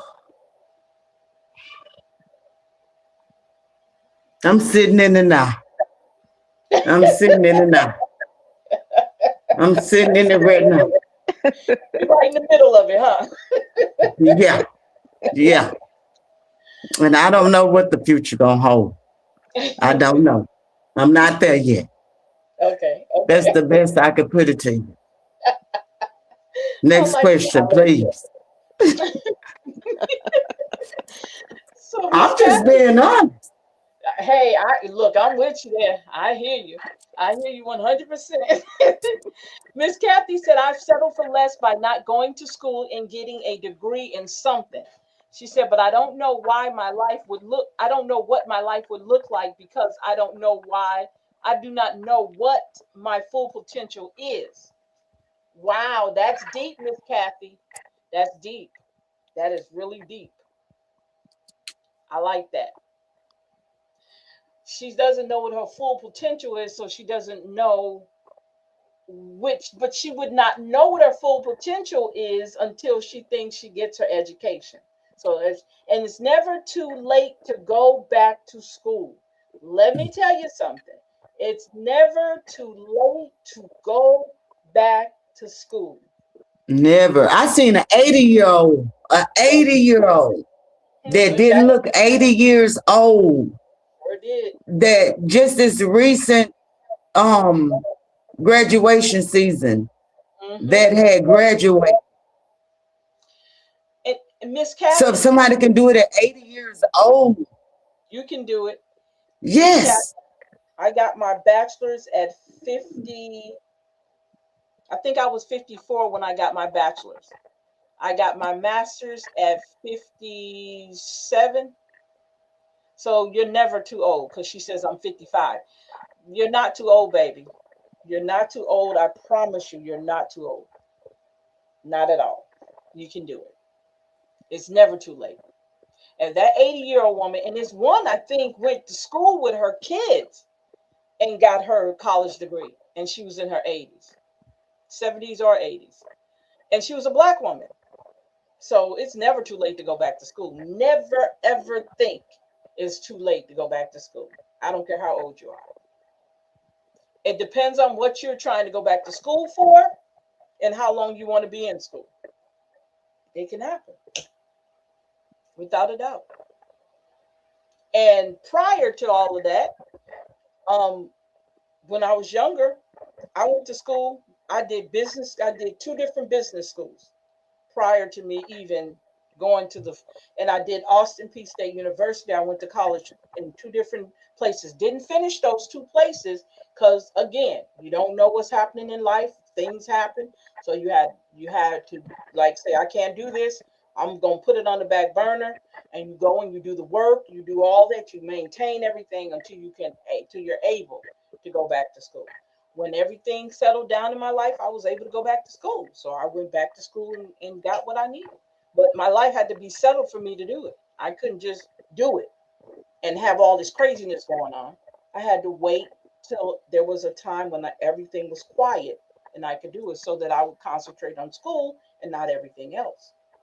And everybody has their own different way of doing it. But don't ever think that you can't go back to school. You can go back to school anytime you want. Take your time. You don't have to do school in 4 years. You got people who got 10 years of schooling. You got what they call professional students. Just keep getting courses after courses. And got degrees after degrees after degrees on top of just getting all these degrees. They're professional in going to school. So you Yeah. can do it if that's what you want to do. I mean, don't ever put no limitations on yourself. Don't ever put no limitations on yourself. Everybody don't always do things the perfect way. You're going to have times when things are not going to work out.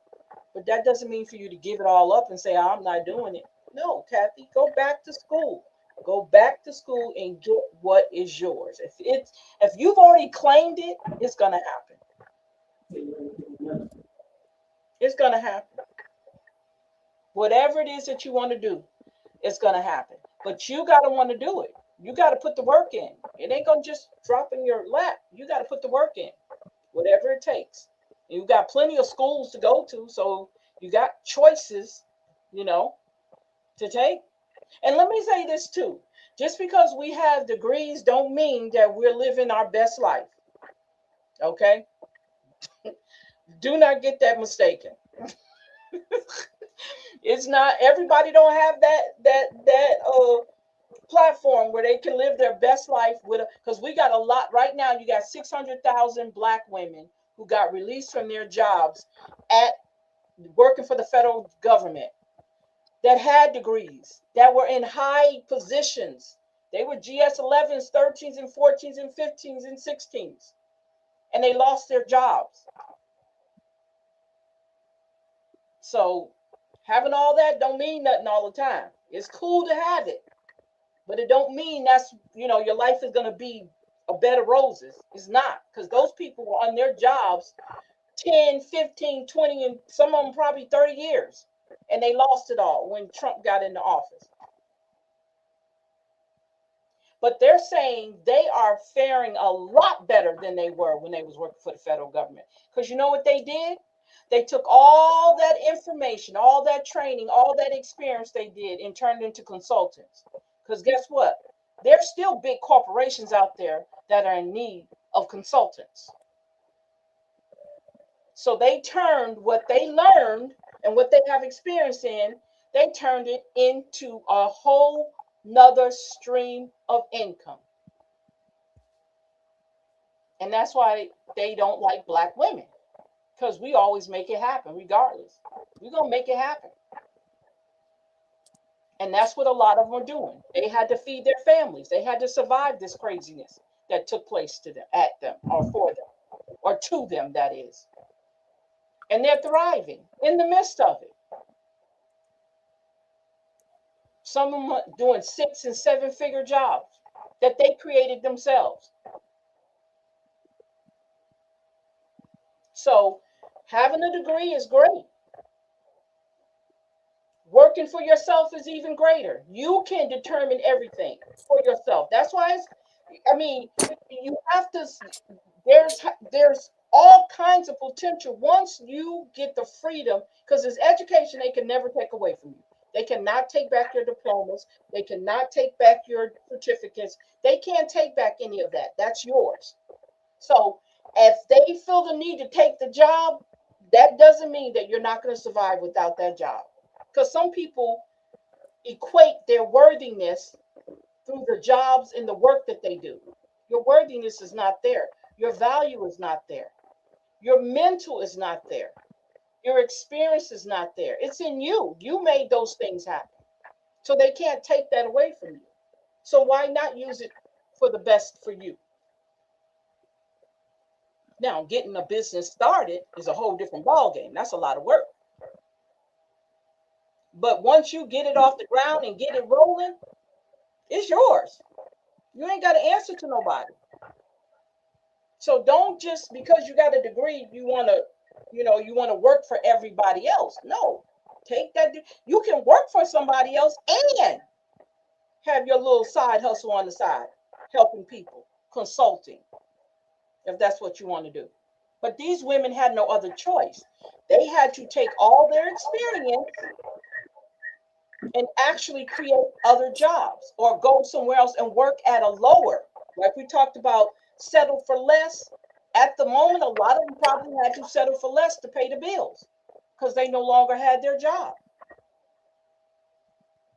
That's a chance we have to take in this business, in life. But prep yourself for it. Not everybody gonna be prepped because sometimes things happen and you're not ready for it. But if there's an opportunity to you to go back to school, go back to school. Set yourself up and go back to school if that's what you want to do. If you want to start your own business, start your own business. Get all the information you need and make it happen. We can't put limits on ourselves. We're not allowed to when it comes to things that we need for ourselves. Don't put a limit on it. Use your full potential.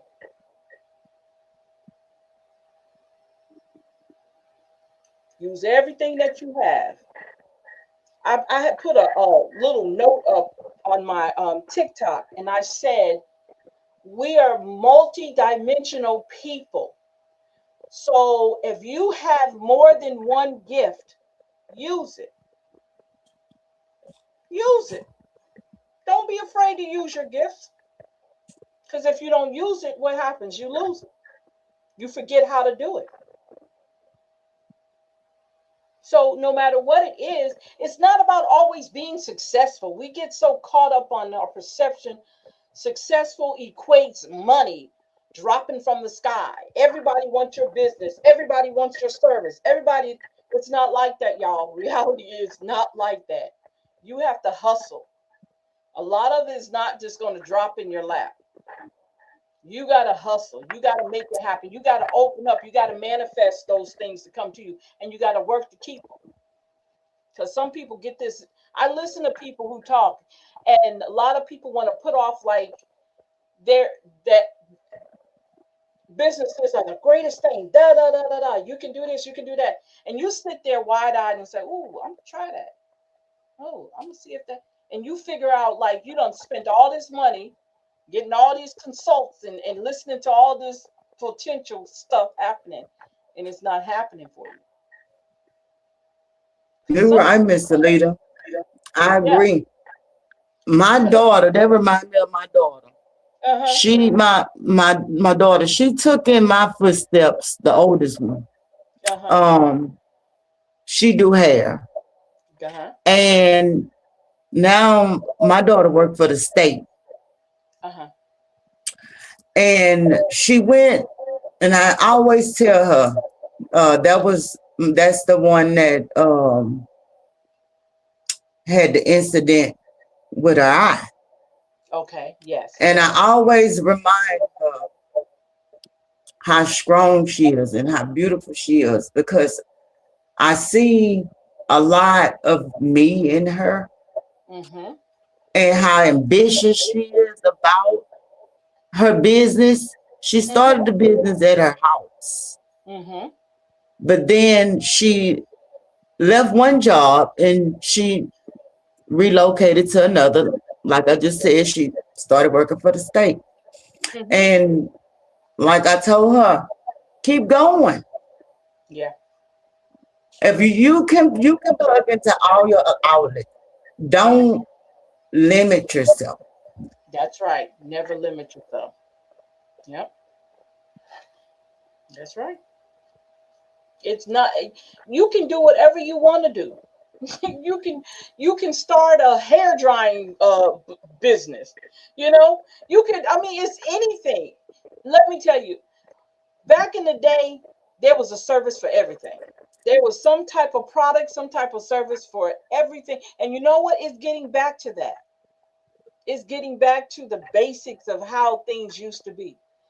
um the ideal of having a laundry service, you iron and do laundry for someone, that you know that somebody, I think locally, is doing that, has a business now where she'll go and pick up your clothes and do laundry for you.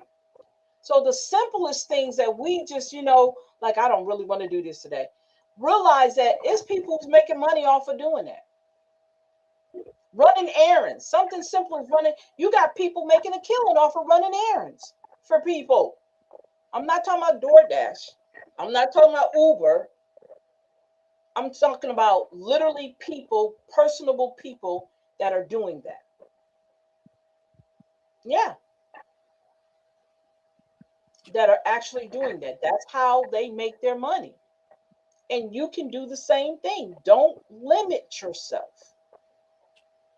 Don't limit yourself, because there's so much more to us. We are very much so a multi-dimensional person. We are women alone, black women especially, because we had to. We had a baby on our tit that wasn't ours. Come on now, we were giving out our milk to white babies.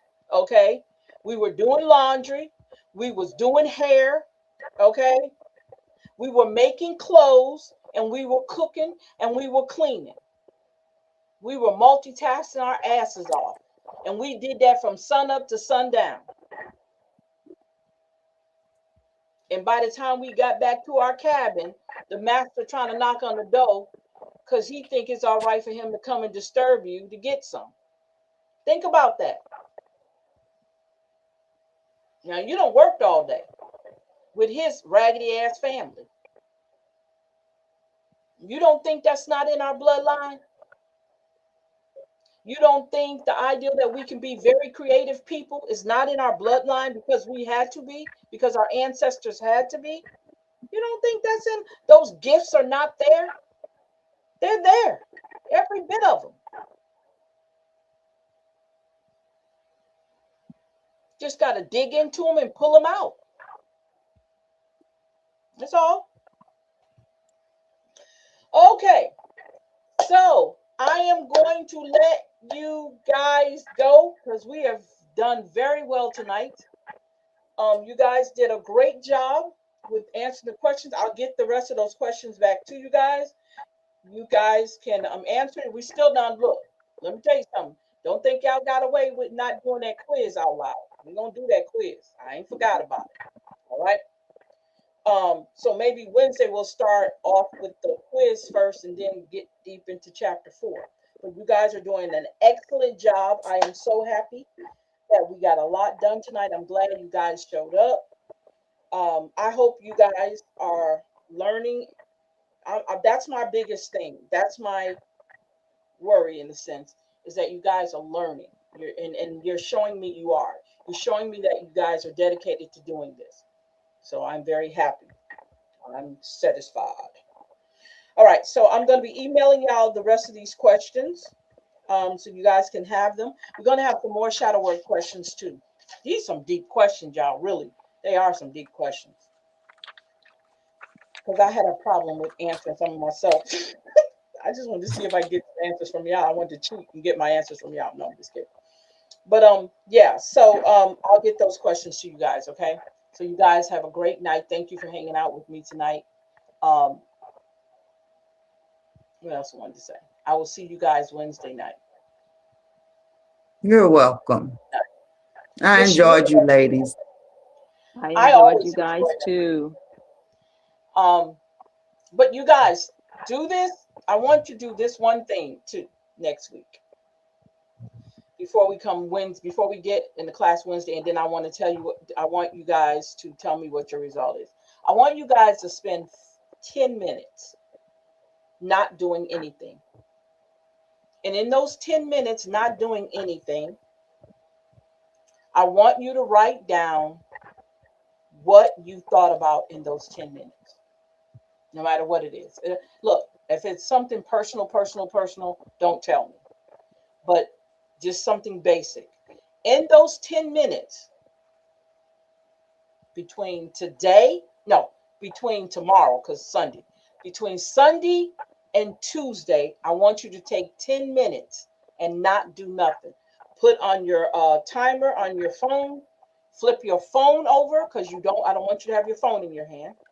And I want you for 10 minutes not to do anything. And then I want you to write down what you thought about in those 10 minutes. Does that sound all right? Yes, ma'am. Yes, Okay. ma'am. Okay. All right. So I shall see you guys later. Thank you, Kathy. Thank you, Miss Shamir. Thank you, Miss Latasha. Thank you, Miss Bell.